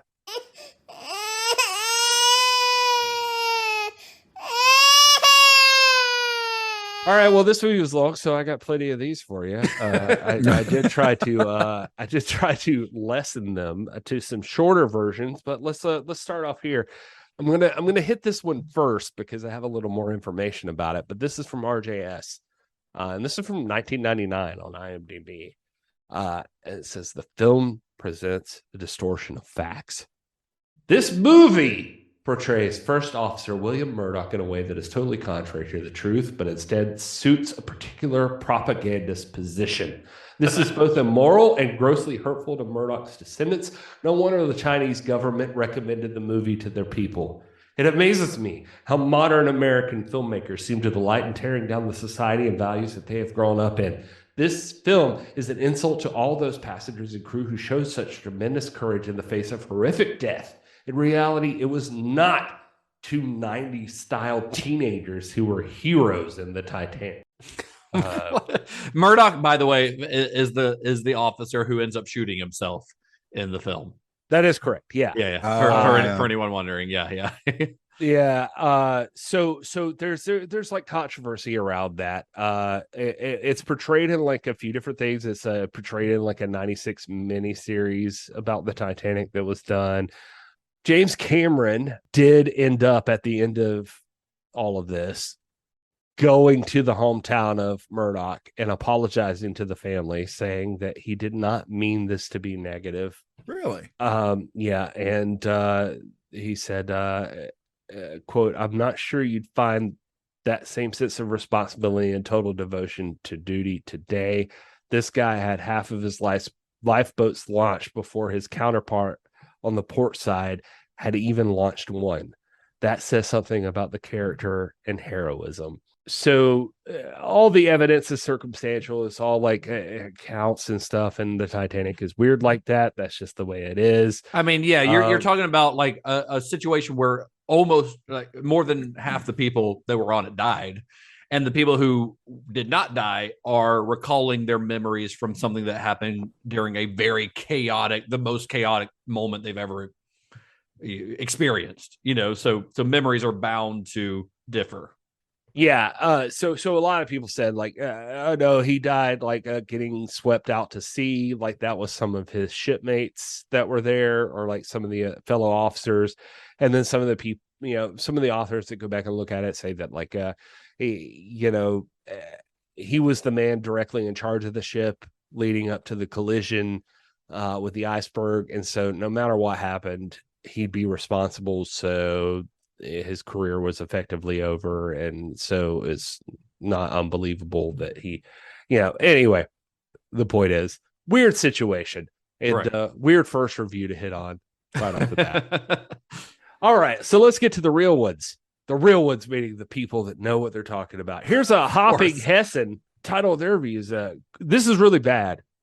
Quite possibly one of the worst movies ever made. This film ignores the heart-rending stories of the 2,000-plus real people who were on the Titanic to present to us a redundant Romeo and Juliet storyline. Kate Winslet plays a spoiled free spirit who's being forced by her mother to marry the wealthy Billy Zane." I love that it says, by the way, the wealthy Billy Zane. Kate Winslet plays a spoiled free spirit who is being forced by her mother to marry Billy Zane. Like, sorry, Billy Zane is not playing anyone. No, it's just actual Billy Zane. That's just him. That's his. Kate Winslet is playing a character who is being forced to marry Billy Zane. On board the Titanic, she meets Jack, who teaches her to be free, or in other words, be trashy and self-centered. This movie is filled with bad acting and even worse writing. The only redeeming features are the special effects, which are stunning, and the beautiful soundtrack. Sounds like at least they liked Celine. Here's Jayak, who says, "Make another Terminator, Jim. I will never understand the common man, and therefore will never understand the mass hysteria over this movie. I did not care about any of the passengers James Cameron took the time to introduce us to. In fact, we know none of the true heartbreaking tales of the RMS Titanic, only the fanciful romantic tale of a spoiled brat and the only American in steerage. It is frightening to me that America embraced this movie without ever learning one bit of true history about the disaster of the Titanic. 5 will get you 10 that most of America believes there was such a jewel as the heart of the ocean. We already know many fools clamored around the graves of anyone known as Jack Dawson. Most offensive, however, are Mr. Cameron's comments at the Oscars without any regard for the 1,523 lives actually lost on the RMS Titanic. Life is not a movie, and love does not conquer all. Wait a second. What are they talking about with the Oscars? I mean, he did the like I'm King of the World thing when he won Best Director, but when he won Best Picture, he very much like took a moment to honor the people who died on the Titanic. So that person is seemingly only focusing on one Oscar moment and not the other one. Well, you know what I mean? Life is not a movie, and love does not conquer all. Tells me that person's just never been laid, but that's fine. How about horrible horror films 23 says insultingly pretentious drivel. I saved this one. I remember this one because they say insultingly pretentious drivel. I'm really excited to hear this because I don't know what could possibly be considered pretentious about this movie. This review is pretentious. Because that's the point. This is like a movie that is like I love catered to audiences. Yeah, the irony is always that the reviewer that calls it pretentious is going to be super fucking pretentious. Right. Yeah.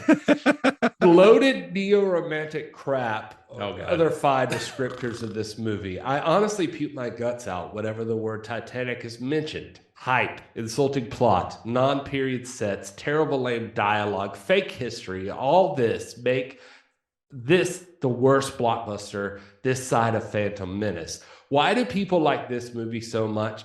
Really, pop crap is what this is, nothing more. People proclaim James Cameron as some good director. This is the guy that directed Piranha Part 2, The Spawning, for crying out loud. And if I see him on one more Titanic-type special, I'm going to puke. Honestly, he already made $1 trillion off of one shipwreck. Can he leave it alone already? Titanic sucks, okay? Titanic sucks! Said all caps. They said they were going to puke twice in that in that review. Yeah, I think they owe us puke. Yeah. James Pascarella gave it 1 out of 5 stars. Profanity. Profanity? Profanity? That's all they said? That was the review. Is there profanity in this movie? Is there any profanity in this I don't movie? know, but that's what they said. My stupid friend watched this on Saturday night when he was logged into my Amazon Prime account. Jesus, Adam, Titanic by yourself on a Saturday night? Really? I mean, listen, you know what? That's fair. I mean, it is fair. I'd like to talk shit about Adam as well, but I've watched this movie 3 times in the last week or two. So two of which were solo viewing. So I can't say a whole lot about it. Adam, whatever makes you happy. This review was written on August the 11th, 2022. I didn't realize that. So my birthday this year. Wow. Happy birthday, Gary. Thank you. From Preston, your brother. I can only assume. He says 3 hours of porn, magical water tip changes, and an event that we already knew the ending to since 3rd grade fucking history class. You can't honestly expect me to believe one old lady stories could change this greedy fuck's mind on his mission for that fucking necklace. Number 1, who's funding this expedition to find a necklace in the middle of the ocean? Number 2, nothing that lady said is anything that man wouldn't have known already. It's the Titanic. It's sank. We get it. Only thing getting this movie half a star is Celine Dion, and the song didn't even play till the end credits. So does it even count? 0 out of 10. Leo deserves better. Leo deserves better. 3 hours of porn sounds like a different movie than what I watched watching Titanic. Although I did look it up, just so you know, and there is a Titanic porn parody called Bitanic, which is about, as you can imagine, a bisexual Titanic parody. That's something for everybody. I know, right? Exactly. I think on the last episode I mentioned I'm watching 6 Feet Under, and they had to return the Gatrix to the video store. Is it what's his name? Dexter? Yeah. So, nice. I was super. I thought that was pretty fucking good. That's good. Sean says half star. Actually awful. Why is this like 6 hours long? I can't wait for the 9/11 version to come out. Oh, ouch. Jeez. James Cameron pulls out a book of the Twin Towers and says, Romeo and Juliet in these buildings. You jest, but it's as if you guys haven't seen that fucking Robert Pattinson movie. Which one? What? Twilight? What movie are you talking about? Wait, hold on. Remember Me? Yeah, and it's with the chick from Lost, right? Claire. Is it Claire? Yeah, I do remember that. I completely forgot about that movie until you just brought it up. Yeah, he plays. Yeah, wow, that's it. It is this Claire from Lost, Emile de Raven, and yeah, I think it's like a romantic drama, and then it's in the summer of 2001. But then it fucking ends at the Twin Towers or something, right? He's like in the Twin Towers. Like spoiler alert, I guess. But yeah, I never even saw it. I just remember hearing that. I never saw it either. Like the end of the movie, like he like looks out of the window and then there's a plane. It zooms back and they're on the World Trade. They're on one of the towers of the World Trade Center. But you had seen like somebody write September 11th, 2001 or something right before that. Right. Yeah. Fuck that.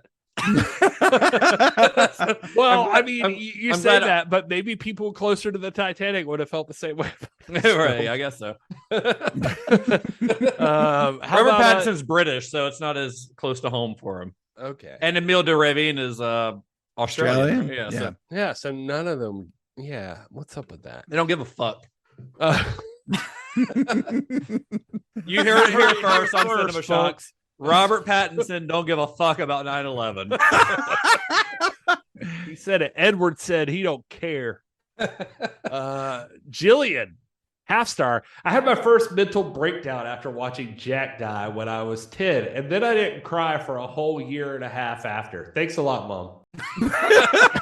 That sounds like less of a review and more of a cry for help. I was gonna say, are we gonna hear about the other mental breakdowns? You need to go to therapy, ma'am. Here's a Mitski fan, half star. I like James Cameron only when he makes cool action movies. This movie is so boring and terrible. Everybody knows the Titanic was an inside job. George W. Bush did it. Did you know? Yeah. He did. He's so responsible. This is rounding out very well. I like this. Plot twist. Our next series is just going to be on Oliver Stone's World Trade Center movie. Right. Avery gave it a half star, saying, "You're a fucking liar if you say you like this movie." No, wow. That's... Jeremy says, half star. This is Twilight on a boat, and in my opinion, the beginning of the teenage girl movie era. James Cameron is a 13-year-old girl. Does that person think that teenage girl movies were not made before 1997? I guess. I don't know. Meadow says, half star, awful film. Was forced to watch this New Year's Eve 2016, and I was trapped in a hotel in Japan, and this was the only English film. I should have just gone to sleep. Yeah. 1 half star for Kate Winslet's tits. I mean, I think they're worth more than that. These are fun. This is a review by Real OJ Simpson, who I hope it really is. Absolutely pathetic excuse of a movie. It was playing when I was convicted. Also, my son left me when he was 3 due to thalassophobia, which was prompted by this movie. He now lives as far away from the ocean as possible. I miss my wife. Oh my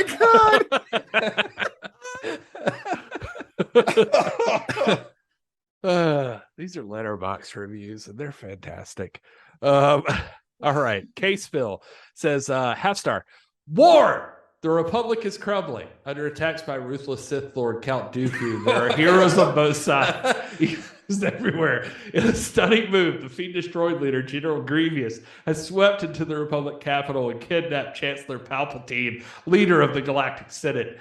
As the Separatist droid army attempts to flee the besieged capital with their valuable hostage, 2 Jedi Knights lead a desperate mission to rescue the captive Chancellor. That's just the opening scroll to the Phantom Menace. All right. How about this? Half star from Close Dark Voice. If I could choose between stopping 9/11 and stopping this ship from sinking, I would save this ship because I wish this movie never happened because it is a painful experience of a film. James Cameron, please God, make Avatar 2 90 minutes. That is now our third 9/11 reference in this episode. Wow. It is. It's real weird. Jeez. Simon Peterson gave it a half star and said, what did Simon Peter said? Simon Peterson. Simon Peterson. Simon Peter is a character from the Bible. Yeah. Right. Different guy.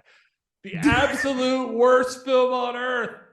The Titanic is like a giant moldy elephant turd that has been microwaved to a subtle crisp. Only gets a half star because it takes place on a boat in the ocean and whales live in the ocean. I really appreciate a good whale, preferably a humpback whale. Anyway, this movie is trash. Fuck James Cameron. That guy wants to fuck a whale. Yeah. All right, only a couple more. I'm trying to make them short. Half star from Jason, who says this tragic tale about Rose, an unfortunate redhead who destroys the will to live, and every man that comes into direct contact with her vagina is 3 hours too long.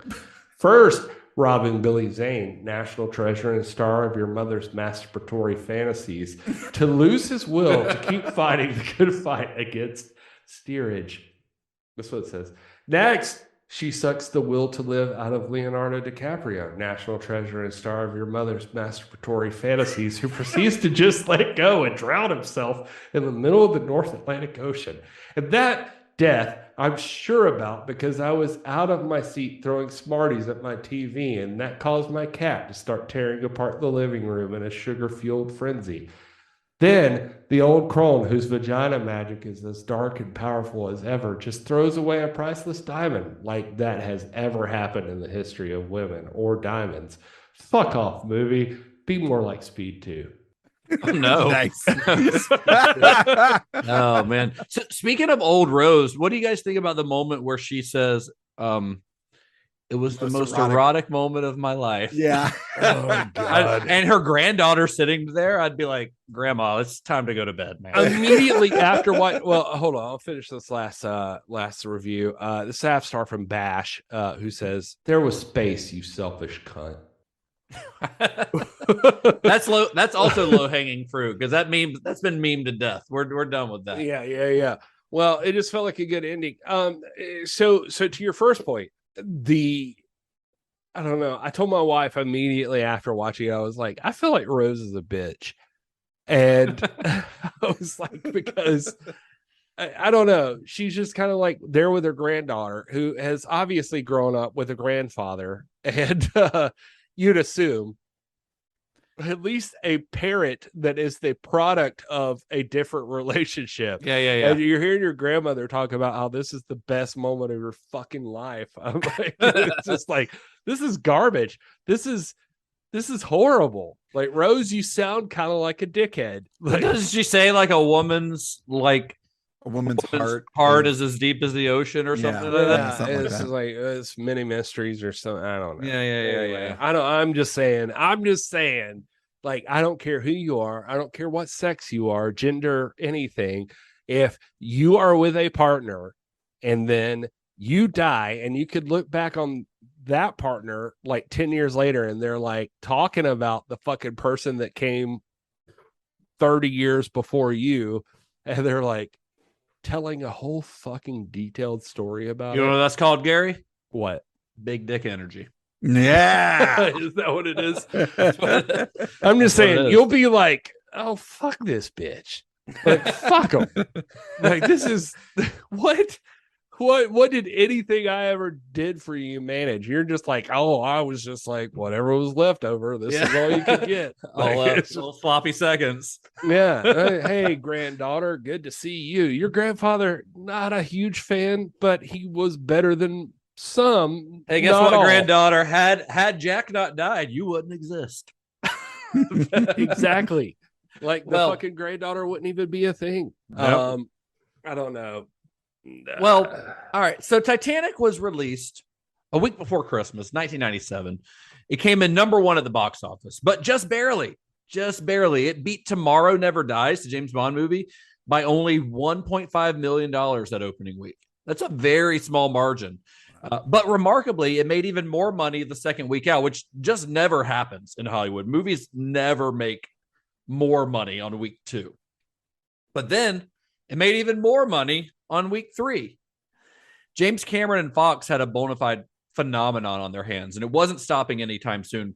People, if you weren't alive or you weren't like old enough to see movies at the time that Titanic came out, you might not be able to grasp just how big of a phenomenon this movie was. But people were like, there were lines around movie theaters to get into this. Like every showing was sold out for weeks and weeks and weeks at a time. Like people were seeing it in droves, and they were going back. They weren't just seeing it once, but they were seeing it 2, 3, 4, 5 times. You know, people were seeing it a dozen times. It was insane. And it's really hard to explain that, I think, to people now, because that simply doesn't happen anymore. Because movies just aren't in theaters for that long anymore, because they have to go like straight to streaming or whatever after a few weeks. In fact, for Titanic, the film's highest performing day came on Valentine's Day, February 14th, 1998. This is nearly 2 months after it had been released, and it made $13 million on that one day alone. Wow. Which even by today's standards is absolute insanity. Yeah. The film remained number 1 at the box office for an astounding 16 weeks, 4 months. This movie sat at the top of the box office. Movies nowadays, like if you're still number 1 on week 2, you're doing pretty good. You know, it ultimately grossed $1.8 billion. That's with a B, $billion at the box office, a record that knocked Star Wars out of the top spot as the highest grossing film of all time. Cameron had, he'd once again made the most expensive movie of all time, just like we've said in the last 2 episodes. Titanic's final budget was around $200 million, but the film also became the most profitable film of all time. Titanic was also nominated for a record-breaking 14 Academy Awards. It won 11 of those, including Best Director, Best Editing, Best Picture. That's a record that actually still holds today. It's tied with 11 wins. It's tied with Ben-Hur and Lord of the Rings: Return of the King. Those 3 movies are tied for number 1 in the number of wins of Oscars. Wow. All right. I mean, it was astoundingly popular when it came out. It was a phenomenon of the likes of which we're unlikely to ever see again. I mean, these days, making $1 billion at the box office isn't unheard of. It's happened with at least 50 movies at this point since Titanic. Everything from the Transformers movies to the Pirates of the Caribbean movies to Jurassic World, and the Star Wars prequels and the Star Wars sequels, Avengers movies, you know. But if you look at a list of all the movies that have broke that $1 billion box office, which I looked up because I was curious. If you look at that, every single one of these movies is either part of a franchise like the Marvel movies or the Fast and Furious movies, or they're sequels, they're remakes, or in a few cases, they're kids' movies like Zootopia or The Lion King. Right. But none of them are like a period piece romance. And none of them are, with the exception of maybe some of the kids' movies like Zootopia, none of them are really like original stories. There are 2 that are original stories, Titanic and Avatar. The rest of them are franchises or kids' movies, right? Wow. So that's huge. That simply doesn't happen with these types of movies. It didn't happen then, and it doesn't happen now. And we're unlikely to ever see a movie like this made again, especially for this cost. Like, people aren't spending $200 million on a movie set in the 1920s or the 1910s, where the first half of the movie is nothing but a romance for an hour and a half, right? It's just not the kind of things that studios fund anymore. It's not part of an existing IP. And it's honestly not the kind of movie that audiences flock to anymore. This movie would not make $1 billion today, I don't. And as it always happens with something that's as wildly popular as Titanic was at the time of its release, there was an inevitable backlash where folks tried to delegitimize the film. Like a lot of the people in those reviews that you read, Gary, I feel like that's what's happening. People are shitting on it because it was popular, because people think that's fun to do. So that brings me to this question. I think I've already kind of gotten a gist of it, but Gary, you had never seen this film before. You had actually actively avoided it for a quarter of a century, owing largely to how oversaturated the media was when it came out, and specifically with Leonardo DiCaprio in particular, where after this movie, he was a phenomenon. He was on Teen Beat. He was everywhere. He went from being the well-respected star of small, dramas to a legitimate movie star, thanks to this movie and to a slightly lesser extent, Romeo and Juliet. You could not escape the reach of this movie in 1997. You couldn't escape Leo on every magazine cover. You couldn't escape that damn Celine Dion song, but you managed to avoid ever seeing the actual movie until like last week, right? I saw the memes before the movie. Right. Yeah. So I have to ask, I mean, I've gotten the gist of how you feel about it, but I really want to know, like, specifically, like, on your first viewing ever of Titanic, what did you think? I thought the movie was pretty good. Okay. Well, I mean, it's weird, man. Like, I think it's so odd. Think as we're talking about it, like how impactful this fucking movie was. And it's like, there's more to this than filmmaking skill. There's more than just like casting the right people. This is like those lightning in a bottle moments. Like that, right. That's gotta be what it is. Like, yeah. There's no other way to define this, because the movie is good. And by the way, like, that's not even me trying to discount it the way I say good. Like, it's like the story is like, it's fine. Yeah, it's good. I felt some emotion during parts of the movie. It's a good movie, but also, like, I was like, there's got to be more to it than this, and there is some of the cool, fantastical elements of it, like how huge this ship is, and there is like the awe that's presented. Cameron's good at that. Like it is pretty impressive. Some of my favorite parts, like, honest to God, I'm not even kidding, is like when it shows the inside of the ship and the fucking gears like popping up. I love down. that is James Cameron as an engineering nerd showing off some stuff that he thinks is cool. Yeah. Clearly. I saw when I was watching the movie, that was some of the stuff that like really caught my eye. I was like, God damn, like, this is fucking fantastical. By the way, when they did that scene, Peter Lamont, he used the same trick that he used on Aliens to expand, when they open up then the cryopods, where he used a mirror to expand the length of the ship. They did the same thing on that. He used a mirror to make the bottom of that ship seem like it went on further.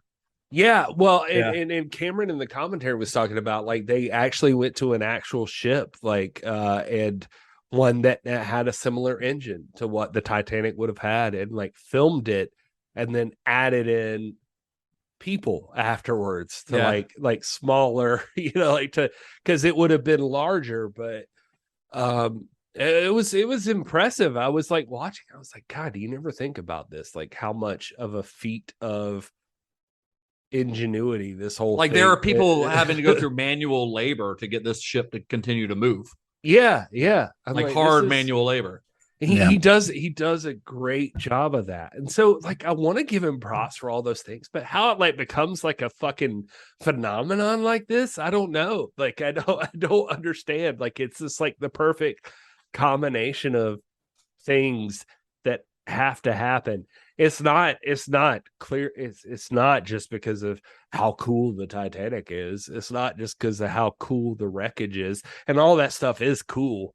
It's wicked to watch. and he does a great job. Everything holds up. Everything is still fantastic, but it's also the love story of Rose and Jack, and it's like he captures the same thing that, you know, I hate that I'm going to say this, but like, I don't know, fucking Bella and Edward get, you know, like it's like this, I mean, it is. That's that Romeo and Juliet thing. Yeah, you know? it's like this weird fucking romance thing that like captures also the youth that aren't looking for all of the extra stuff. They're just like looking for the love story and the.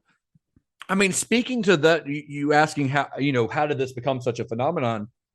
I think it's because when this movie was released in the late 90s, like the 90s were a very cynical time for movies. Everyone wanted to be Pulp Fiction after 1994. Everyone wanted to make these edgy, you know, cynical movies. And that's what was popular, right? Even some of the like blockbusters like Independence Day are largely pretty cynical movies. This movie is not. This movie is, it wears its heart on its sleeve. And I think people connected with it because they were being given something that other movies weren't giving them at the time. Something that was just pure, like just kind of a pure, you know, romanticized story, which was rare at the time. And honestly has been rare since probably the 60s. That's a good point. I mean, I believe that's possible. Like, I think that like for as shitty, like as crappy as we try to talk about James Cameron, I don't think we're crapping on James Cameron. No, I think we've been fairly we've been praising James Cameron quite a bit. For as pushy and objective. I think pretty objective. I think for as mean and pushy as he can sound, like the guy has some like significant, like he has his like moral path, like he has like his set of ideals and these things. I mean, I started the first episode of the Titanic talking about the fucking purple crayon thing from him. So he has some like positive qualities. It's just like fuck, man, I don't know. Maybe it's fucking Speed Racer back in the Wachowski series. Right? It's like I go back and watch it. I'm like, well, just how you gonna hate on something that's just so honest and just wholesome? It's just like these people love each other and they met each other, and it's just like a nice wholesome. That's the fucking reason Shakespeare like lasted. It's the God, I don't know. It's fuck, maybe that's why Avatar is. I hate everything. So Todd, you'd seen this movie before, but I assume it's probably been a while. Oh yeah, it's been every part of a decade. What was your thought on what were your thoughts on rewatch? You know, I think I had definitely had enough distance that I was approaching it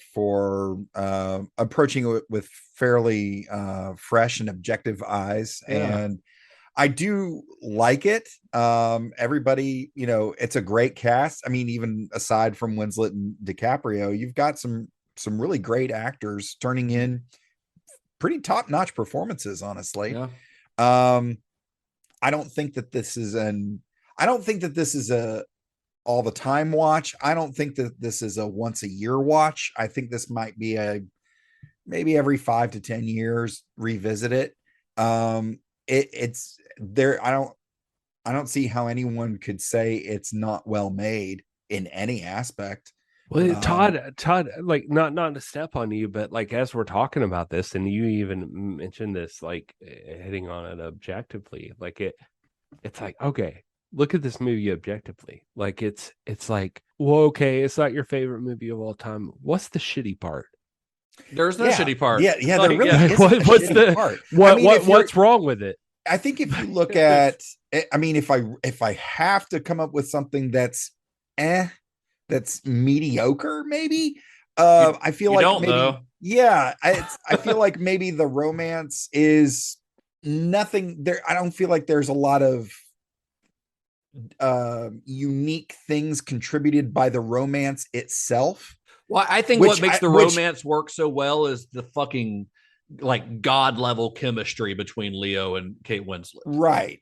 And you got solid villains, you got solid thing to try to overcome, which I think is what we really, I mean, we're on board with these characters, so you're in it with them. And I mean, again, that's me grasping. I'm really reaching for something. It's a fine movie. But like I said, I don't know that I feel the need to revisit it often. But that's the part I hate about it, because it's like I think I feel like oh, it's good. Yeah, it is good. But it's like I also look at those reviews from the time, and I'm like, they're talking about the dialogue, and I'm like, nah, I'm down with the dialogue. Yeah, that's fine. That's not it. That's fine. Yeah. And I'm like, I can't tell you what sucked. I can't. There was nothing that sucked. It doesn't suck. Nothing sucks about this. Well, here's my cards on the table. I had not seen this movie in at least a decade, probably more than that, probably 15 years, maybe 20 years since I last watched this movie. I had fond memories of it. I remember liking it when I saw it in theaters. I was a teenager when it came out, and I liked it, but it's not one that I've had the urge to revisit, even though I revisit some of Cameron's other films fairly regularly. Watching it this time, and I've watched it 3 times preparing for this episode. I fucking adore this movie. I think it is an incredible piece of filmmaking. It's really easy, I think, to get caught up in the story of Titanic, the making of Titanic, because a lot of people got bogged down in that when it was being made. Sure. And it's easy to get caught up in the pop culture juggernaut that the film became. But if you step back from all that and just watch Titanic as a movie, which is easier to do now because it's been 25 years since it came out. Right. You just watch it as a movie, and it is an incredible piece of filmmaking. It is an incredible story of romance and spectacle and humanity, but it's also a shining example, I think, of what a movie can be when a filmmaker has the devotion to his craft and the attention to detail that Cameron brings to the table. Because if anybody else had made this movie, it would not have turned out the way that it did. There's enough of a mix of like spectacle and character level drama of the whole thing. He had a quote in one of the interviews I saw with him that said, my theory is you spend 2 hours setting up the story with people you really care about, and you play it out where you don't know whether or not they'll survive. I mean, how do you make a movie about an event where everybody knows how it ends? We all know the ship sinks. Yeah. You have to make it about how the sinking of the ship, which is inevitable, affects the people that you care about. Yeah, I think that's absolutely correct, because you know the action in the film, the sinking of the ship, is incredibly engaging and incredibly well done.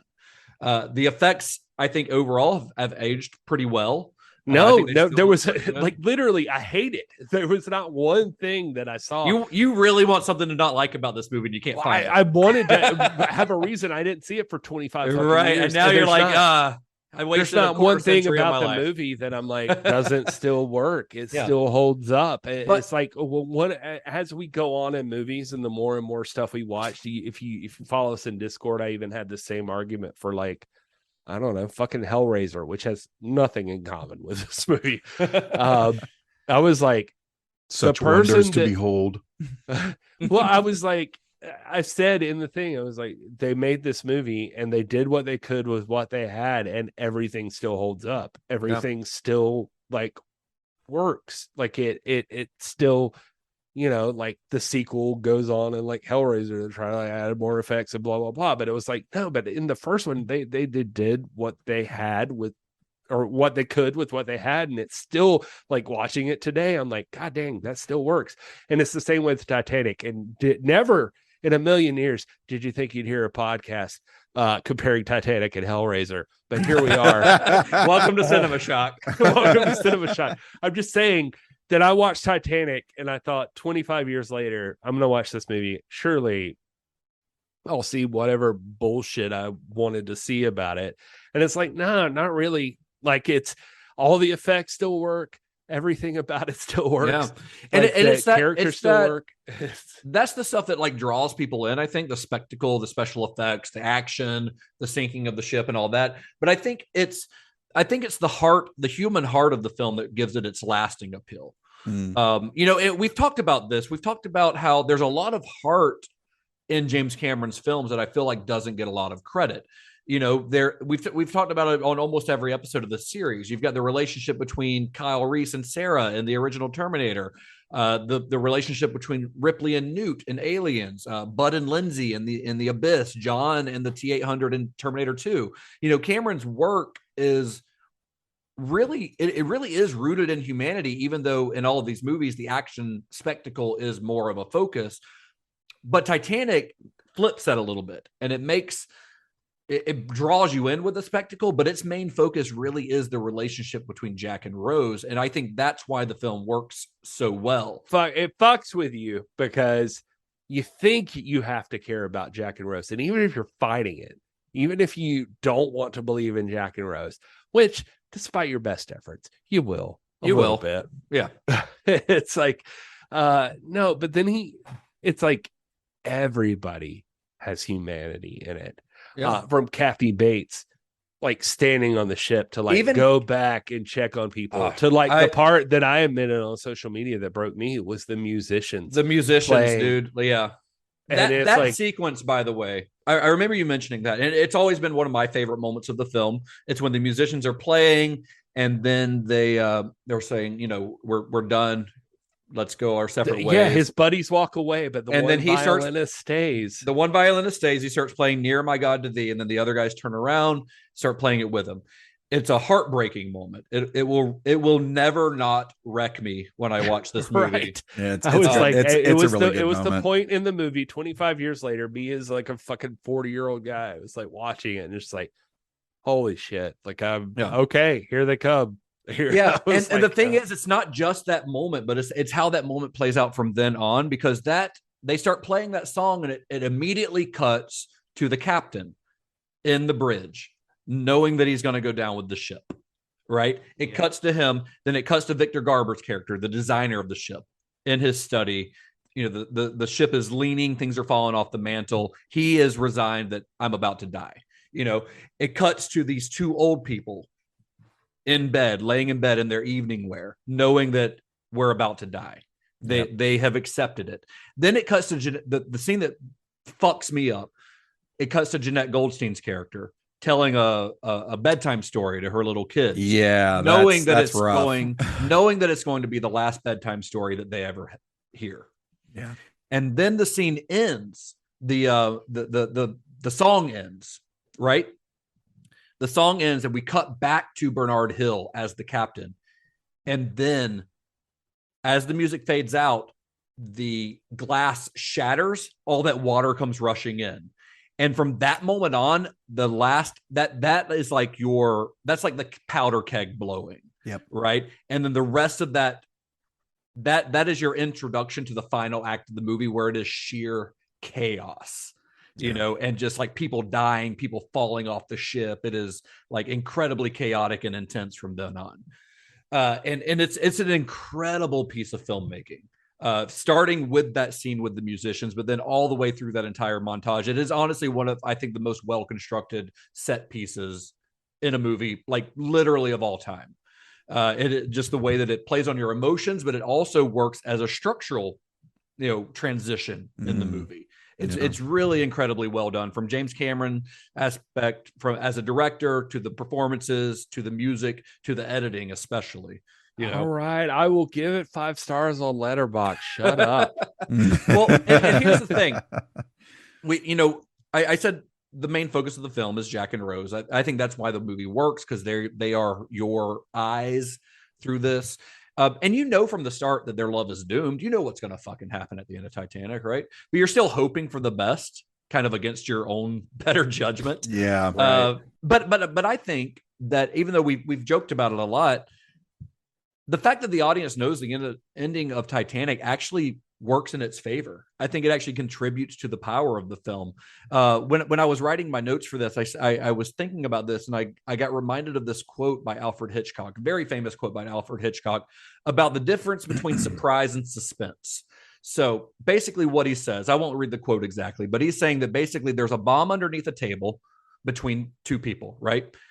Nothing happens, and then all of a sudden, boom, there's an explosion. That's just surprise. No big deal. The audience is surprised. It's like a jump scare in a horror movie, right? Right. But if you want to talk about suspense, there's a bomb underneath the table. The audience knows it. Maybe the director has shown a shot of somebody placing the bomb under the table, setting the timer. And then you have two people at that table and they know that that bomb is there. They know that it's going to happen. It's going to blow up at some point, right? We know that, let's say we know that the bomb's going to go off at 1 o'clock and there's a clock on the wall in the background and it's 12:45, right? That is all of a sudden, whatever conversation those two people at the table are having is incredibly suspenseful because we know that there's a bomb about to go off under that table. That's Titanic. Wow. The sinking of Titanic is the ticking bomb. We know it's going to sink. It's not about whether or not it's going to sink. We know it's going to sink. But knowing it's going to sink adds an undertone of suspense to literally every single thing that happens in the first 2 hours of this movie, because you know where things are going. Yeah.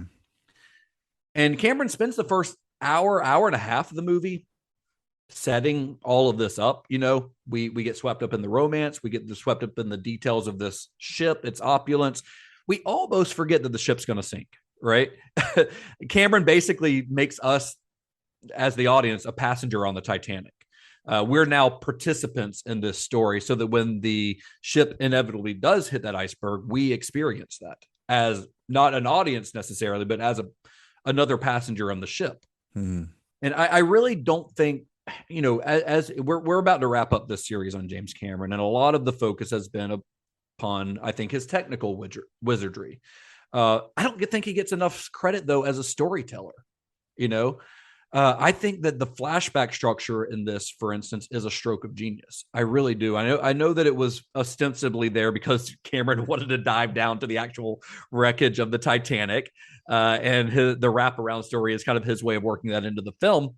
But it does a couple of other things as well. I think we become Rose's audience. We're captivated by her story, just like Bill Paxton and Louis Abernathy are. You know, we feel that helps us to feel connected to everything else that's going to happen.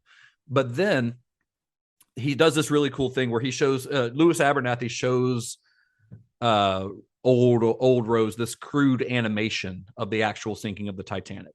Cameron's not even pretending that the audience doesn't know what's going to happen to the ship. He's literally showing it to you in the first 15 minutes of the movie. Yeah. Exactly how it's going to happen at the end of the movie. And that establishes all of that, which only, again, adds to the suspense. Yeah. You know, another thing is I think that Leonardo DiCaprio got all the press really at the time of this release. Like I said, he became the Teen Beat cover model. But make no mistake, this is Kate Winslet's movie. Like this is Rose's story. It's literally Rose telling the story. Almost the entire movie is shot from Rose's point of view. Even there's a couple of moments like when when Leonardo DiCaprio is talking to Kathy Bates. She's giving him the tuxedo. We see him walk in with the tuxedo. That's all from his point of view. Once she walks down those stairs, though, it switches to her point of view because this is Rose's story. Yeah. It's a story about Rose gaining her independence. It's easy to see Titanic as an outlier in Cameron's filmography because it's a period piece. It's not sci-fi, etc. But I think Rose fits into the same category of strong women that have populated his other films. I really think she is in the same vein as Ellen Ripley and Sarah Connor, just in her own way. I mean, it's not that Jack isn't a hero. He is a hero in his own, of course he's a hero. He sacrifices himself to save her. But what he really is he's the catalyst for change in Rose's life. He is what helps her gain her independence. He helps her to live her life. Like he says in his, the dinner speech, make it count. Yep. The only reason she's able to do that is because he sacrifices himself to save her. Because one of my favorite moments of the movie, my two favorite moments of the movie are the one that Gary mentioned, the one with the musicians, that whole sequence. But the other one is one that people don't talk about, I feel like, a whole lot. And that's at the very end, that final shot of Rose's photographs on her bedside table. Yeah. She survived because of Jack's sacrifice, and she was able to live a full life. We see her headshot. She was an actress. We see her with these like tribesmen in Africa. We see her riding a horse, flying an airplane. All of this stuff that she would not have been able to do had she not survived, right? She was able to live a full life because of this. And in a very like showy movie, a very like big Hollywood epic, the fact that this simple shot of black and white photographs is like, that's what really drives it home to me. And I think that's a testament to Cameron's skill, not as a technical filmmaker, but just as a storyteller, honestly. Yeah, I think so. Yeah. I spoke for a few minutes about what he did with the striptease scene in True Lies, like how that was so important for those characters.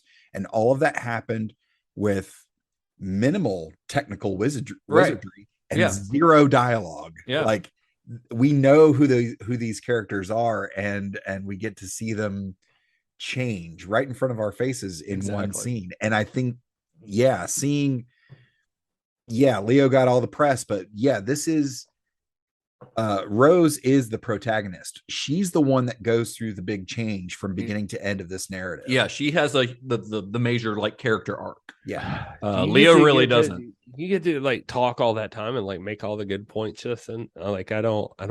It's just terrible. Like you're making all the smart like analysis of a movie.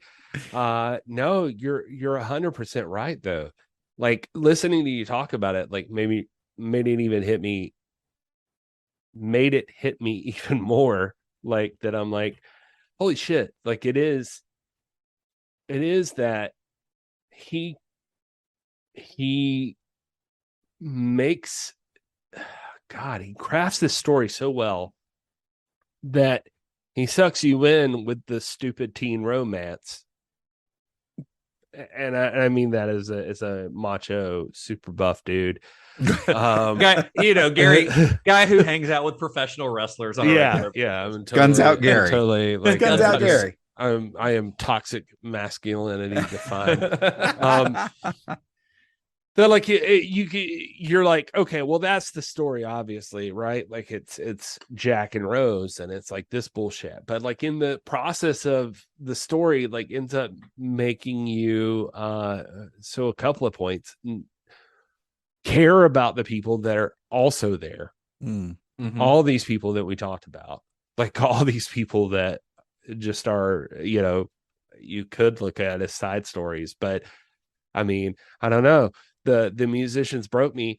How fucking good do you have to be that like the people you don't fucking care about for I don't even know their names. Like, it's just like okay, well they broke you. Oh, the mom talking to their kid, the old people sitting in the bed, like the mom talking to their kid who's literally credited as Irish mother, I think. It's like that's pretty good. Like it's pretty solid. And then yes, I will say this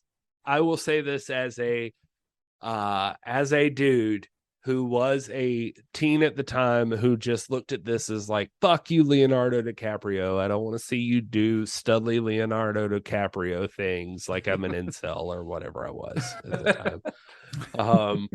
I looked at it as like a lot of girls love this movie. A lot of young women love this movie. They love the story that it tells. And now as I'm like listening to what you were even just saying and like thinking back on it, I'm like, it's not about Leonardo DiCaprio. It's not about fucking how studly he is, and he's good in the movie, and he's very attracted to the dirtbag dude. He's very pretty to look at. No, he is, and it's cool to be attracted to it, but it's more than that. It's not about the dirtbag boy look. It's about the like Rose is finding her place in this world, in this situation that like everybody's told her who she is and what she is. And he allows her to be her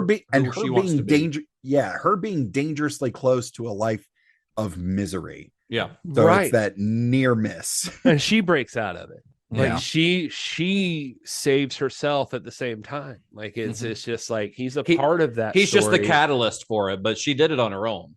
Yeah. And so I think that a lot of people, even for me at the time, that were like writing this off as this one thing that it's just like, oh, here's another Romeo and Juliet story or like whatever. It's just like, no, like Rose is becoming a independent woman. Like Rose is like finding herself. Like this is less about Leo than it is about Rose just deciding I don't need any of this other shit, and like I can do whatever I want. And well, fuck them. Fuck James Cameron and fuck this movie. Gary's so mad that he liked this movie. I do. I feel like I kind of am. Like I'm like, God, it really is. Like it's just terrible that he's so good at like making me give a shit about all these things. Yeah. And it's just like you want to find, and it's like anything we're saying here, you're like, all right, well, it ain't that good, guys. Come on, back off it a little bit. And then you want to be like, all right, well, tell me what's wrong with what we're saying. And it's just like, I don't think you can. Where's the lie? Yeah, where's the lie? Where's the lie? It's just like, fuck, man, Titanic is pretty fucking good. Yeah, it's good. Yeah.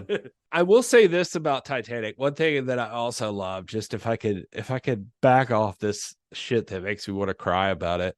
One person that had an issue with this film, I mentioned him earlier. I think in the what would be the last episode talking about time travel was Neil deGrasse Tyson, who saw this movie at the time it came out, and he says he saw at the scene where Rose and Jack are there, and Jack's dying. She looks up and it shows the sky. Mm-hmm. And if you don't know Neil deGrasse Tyson, by the way, he's a famed astrophysicist who has a lot to say about movies all the time. It's a lot to say about everything. Yeah. Has a lot to say about everything, and leaned into it too much probably at this point. But he says they look up the night sky, no clouds, perfect sky. You see the stars, and he says, in the movie theater at the time this movie came out, he was like, that is not what that sky would look like. Of course he did. Of course he did.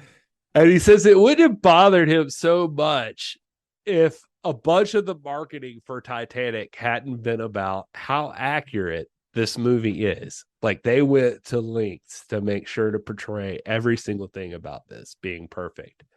He was like, you put patterns on the china in the Titanic that you can't 100% verify as accurate, and you could verify the sky, and you didn't do that. He said he was very bothered by that. Shut up, Neil deGrasse. He said not only did you not accurately portray the sky, you made a lazy sky, meaning they actually had one side of the sky and mirrored it on the other side of the sky. So it's not even a whole real sky. It's just like half a sky and a reflection of the other sky. Now he says he was told later that the reason for this is because something we talked about earlier. This is half a ship. And so they duplicated and reflected it over to the other side. But whatever. Anyway, he wrote James Cameron a letter that he says was with his finest letterhead to let him know you fucked up this guy. He said he never heard back. Is there an expiration date on which we can stuff someone into a locker? Wait, hold on, Todd. Hold on, Todd. Years later, Neil deGrasse Tyson bumps into Cameron, and it's at some kind of event for like NASA. He's like, something. Finally, I'm going to get an answer. He says, he asked Cameron, did you get my letter? No. Tyson explains, and Cameron tells him this stuff he says, Cameron says, is like, yeah, it's all post-production. It wasn't really on me, so I don't know. And, that's it. So a few more years pass. Cameron's receiving an award at the museum that Neil deGrasse Tyson works for. Tyson gets an invite. He goes there. He asks Cameron, he asks if James Cameron is actually going to accept the award. They say yes. And so he goes. And he goes to the museum and they talk again. And Tyson says, did you give any more thought to what I said about the sky? And James Cameron says, you know what, Neil? Last I checked, Titanic has grossed over like $1 billion worldwide. Can you imagine how much more money it would have made if I'd have fixed the fucking sky? Bird. But let it go, Neil. But 2 weeks later, he says, this would have been around 2012. Tyson gets a call. He said he can't remember the guy's name. But the guy calls and says, I'm so-and-so. I work post-production for James Cameron. And he says, Mr. Tyson, Mr. Cameron is working on the centennial version of the movie Titanic. Centennial? 100 years? Yeah, it was a centennial version. Oh, for 1912 to 2012. Yeah. Okay, okay. He told me I should call you because apparently you have a sky I can use. Nice. And so from the version thereon, like apparently James Cameron replaces the sky. Neil deGrasse Tyson like mapped out the sky for him. So I wonder if the version that's on Blu-ray is the corrected sky. I don't know. I really don't know because I am not a nerd, but yeah. How would I ever know? How would I ever know? I don't know. But Neil deGrasse Tyson said that they did get a call and says, you have a sky we can use. Can we please get that sky? That's awesome. I love that. James Cameron fixed the sky. Well, the movie is getting re-released in February of next year in 3D in theaters for I guess a belated 25th anniversary. And maybe we'll get to see the corrected sky in that. We'll take a little Cinema Shock outing, and I was gonna say, I think that sounds like another field trip. Yeah, Neil deGrasse Tyson. If you can Google this, I mean, you'll find a YouTube video of it, him telling the story. And Neil deGrasse Tyson has like the printout of like there's some company that will do apparently the night sky for like whatever date you give them. And now, so he has like a poster of like the sky of the night that the Titanic sank, like what it would look like. That's crazy. Exactly. And so, but like where the Milky Way would have like how do you would have seen everything.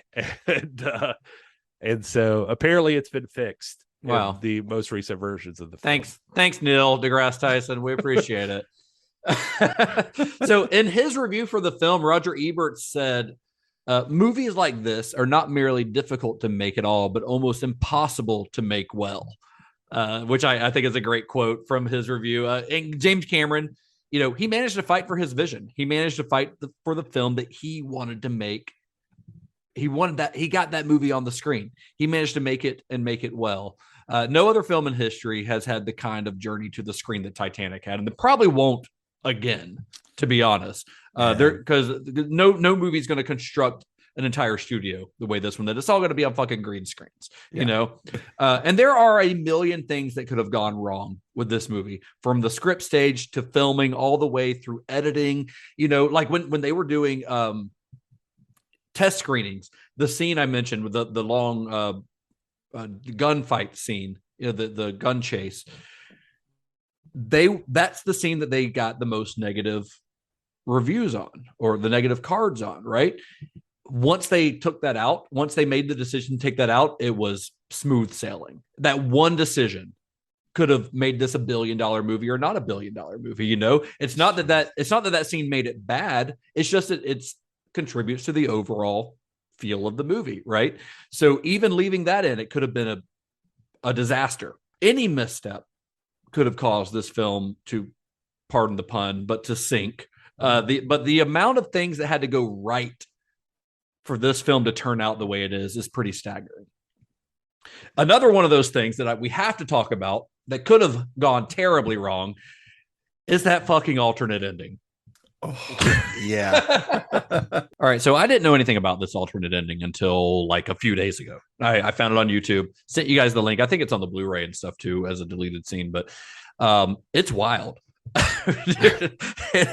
So for those who haven't seen it, so you know how the movie ends. You've got old Rose. She goes out by herself. She turns out she's had the blue diamond, the heart of the ocean, the whole time. She oopsie daisies and drops it into the ocean. Oopsie daisies. So in the original ending, though, you've got the scene in the final film. You've got the scene where Bill Paxton's talking to Susie Amos. He has a cigar. He's like, "I was saving this for when we found the heart of the ocean." Then he tosses it into the water. Well, in the alternate ending, they kind of cut that between him and they edit that between him and Rose, and he throws it, and then they look and they see her on the edge of the ship, and they're like, oh my god, she's gonna like kill herself or something. That's kind of how it plays. Like they're afraid that she's about to jump off the ship, and they confront her, and she shows Bill Paxton that she has had the diamond the whole time. She basically like holds it in front of him. I think she even lets him touch it, right? Like, yeah, he's just like, he's just like, oh, don't do anything crazy. She tells him whatever she tells him, and he's like, can I just hold it? Yeah, one time. And she gives this big speech about how like the only thing that really has value is your memories and the life that you lived. It's all nice and sweet, but also like kind of a dick move. This guy's been spending a lot of money trying to find this diamond. You've had it the whole time, and then you drop it into the ocean right in front of him. Like dropping it into the ocean in the final film, kind of a dick move, right? Doing it right in front of the guy, even worse. I think it's. I'm really glad they cut that ending out because it is bad. Yeah, well, it's bad for a number of reasons. One of those is that you just mentioned. Also, that like anybody who cared about where the heart of the ocean is, they're like, okay, well, we just saw where she dropped it. Yeah, let's just go stop get the it. ship. We don't have to dig through a fucking Titanic wreckage. Yeah, like, stop the boat, drop the sub, pick it up. We're good. We'll just go get it. Yeah.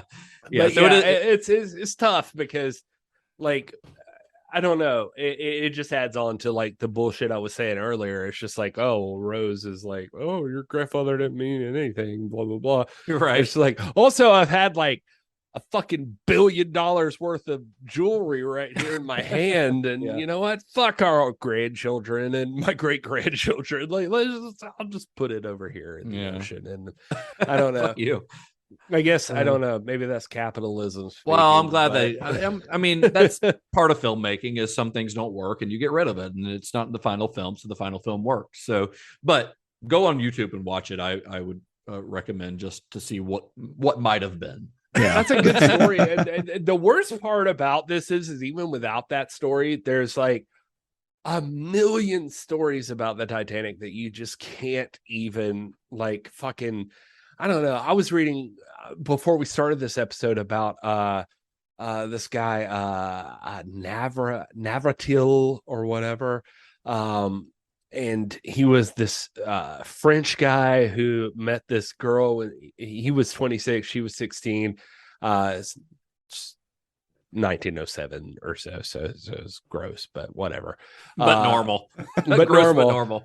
They ended up having the two kids, and there was some argument between the two, and he ended up like stealing the two kids from her and getting on the Titanic, like to escape. Like he was escaping to like keep the kids or something. And he was on the Titanic, but then the women and children were the only people to survive. So like the kids got off, but he ended up dying in the Titanic. And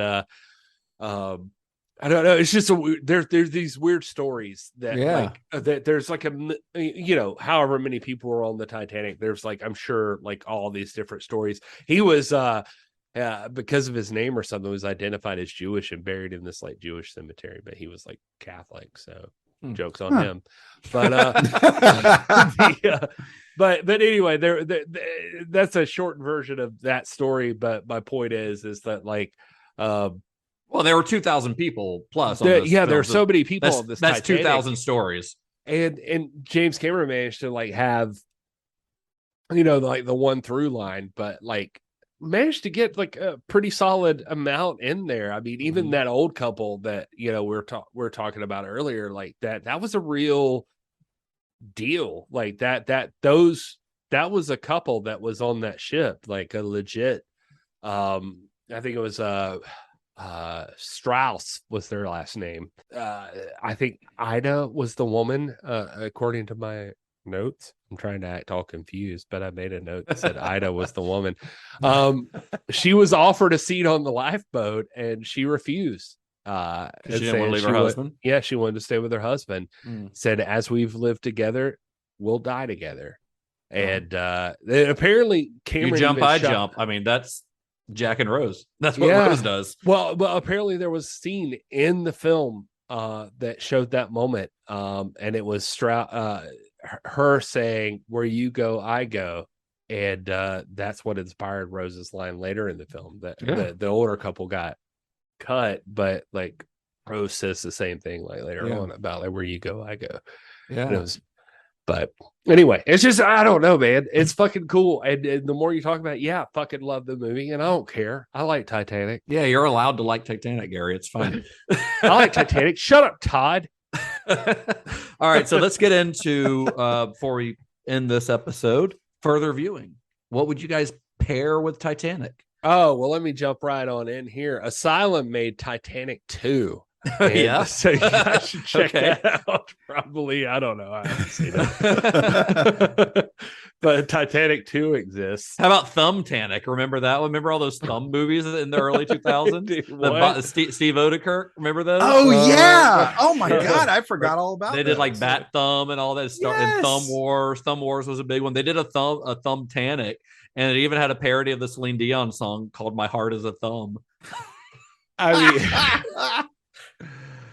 I mean, clearly the movie you got to hit on is A Night to Remember. That's the easy one. That's the easy one. Yeah. Yeah, that's the movie. I'll throw in Moulin Rouge.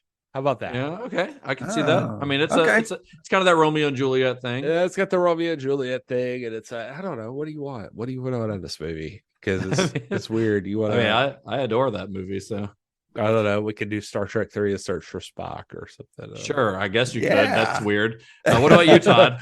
I went, a little bit of a different direction. As usual. Yeah. Tried to think outside the box a little bit.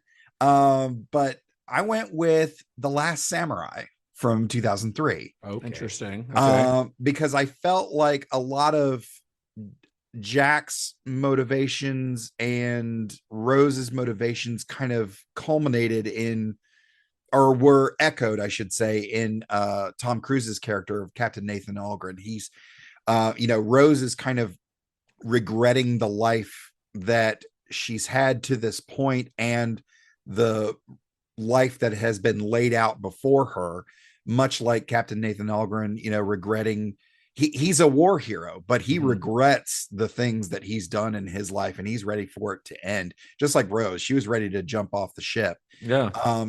But it's when this other character who's kind of living in squalor, but who has this very romantic life, comes in and shows him this different, it gives him a different perspective and shows him how things could be and, to live a life with honor and respect and all of that. And it sort of changes Captain Nathan Algren's, point of view and causes him to go forward and live a life that is truly honorable. And I just saw a lot of those things from Jack and Rose sort of embodied in these characters. And it's a period piece.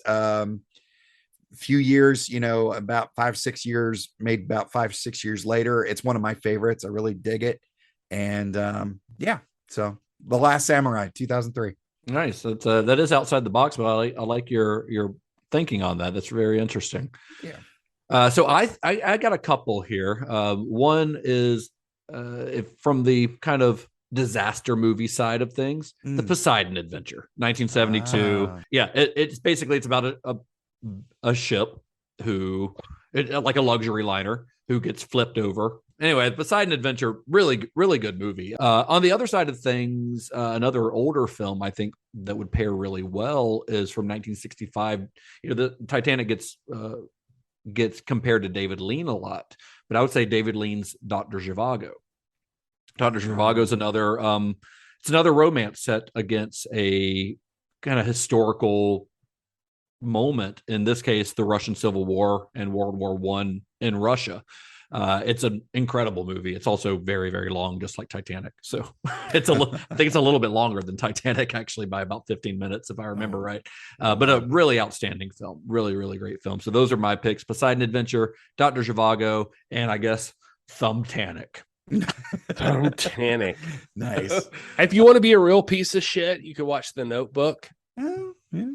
Sure. You could do that. This is a similar story. Jack and Rose. It's also may or may not have made me sad by the end. We don't have to talk about your feelings, Gary. Well, I feel like we're in it now. So Let's make this a part 3. Well, all right. Well, let's just wrap it up and say that after the release of Titanic and the 3+ year journey that it took to get the movie on the screen, James Cameron was ready for a break. He wanted to spend some time with his daughter. He wanted to relax, maybe do a little bit of, mild exploring.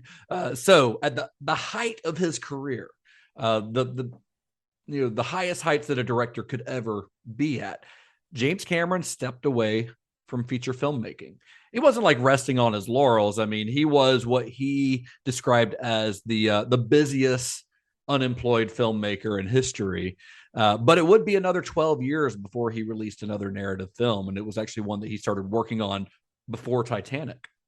And that film would once again end up being the most expensive film ever made.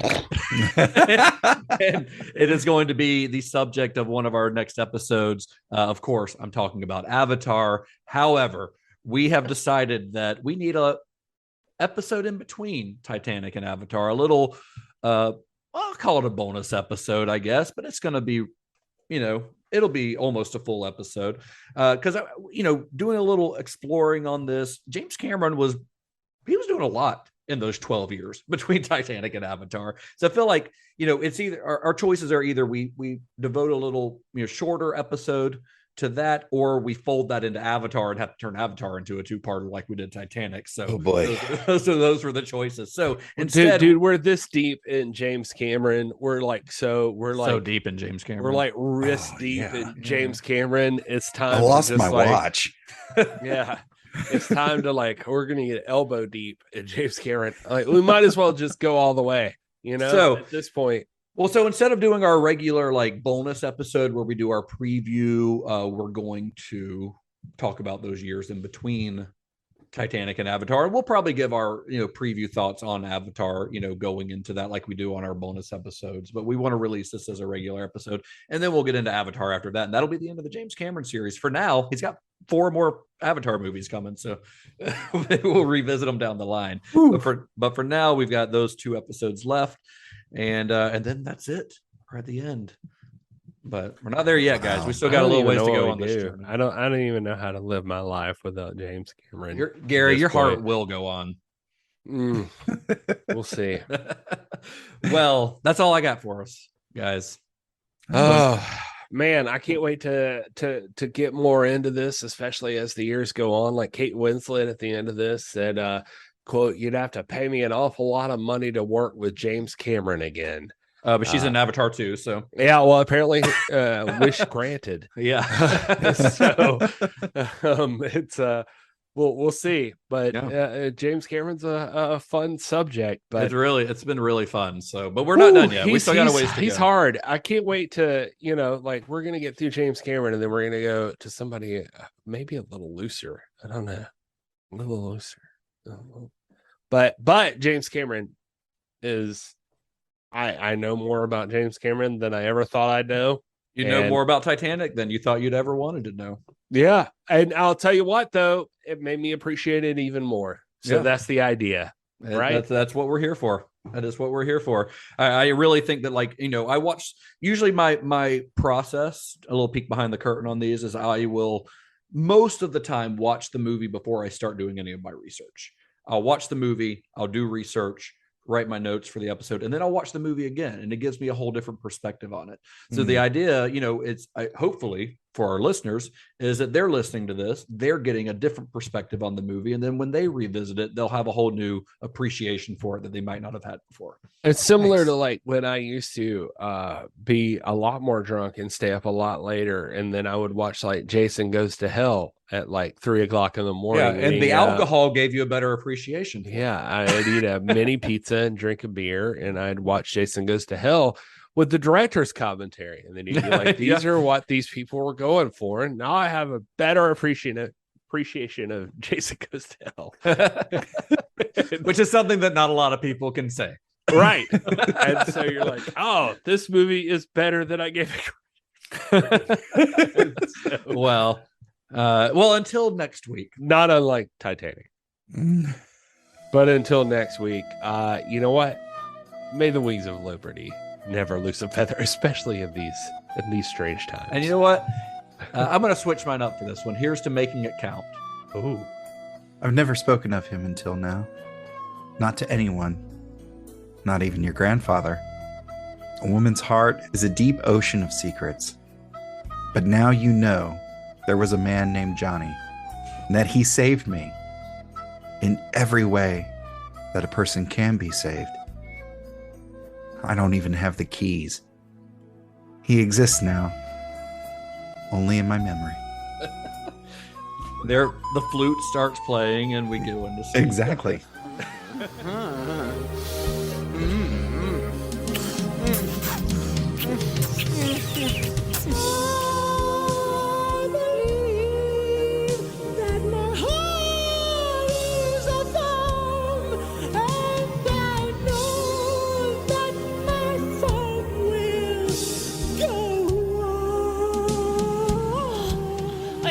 Jake. I'm really flying. Big deal. I'm the king of the globe. Fatty. Trust me, my heart is a phone. Teach me to spit, Jake. Okay, geranium.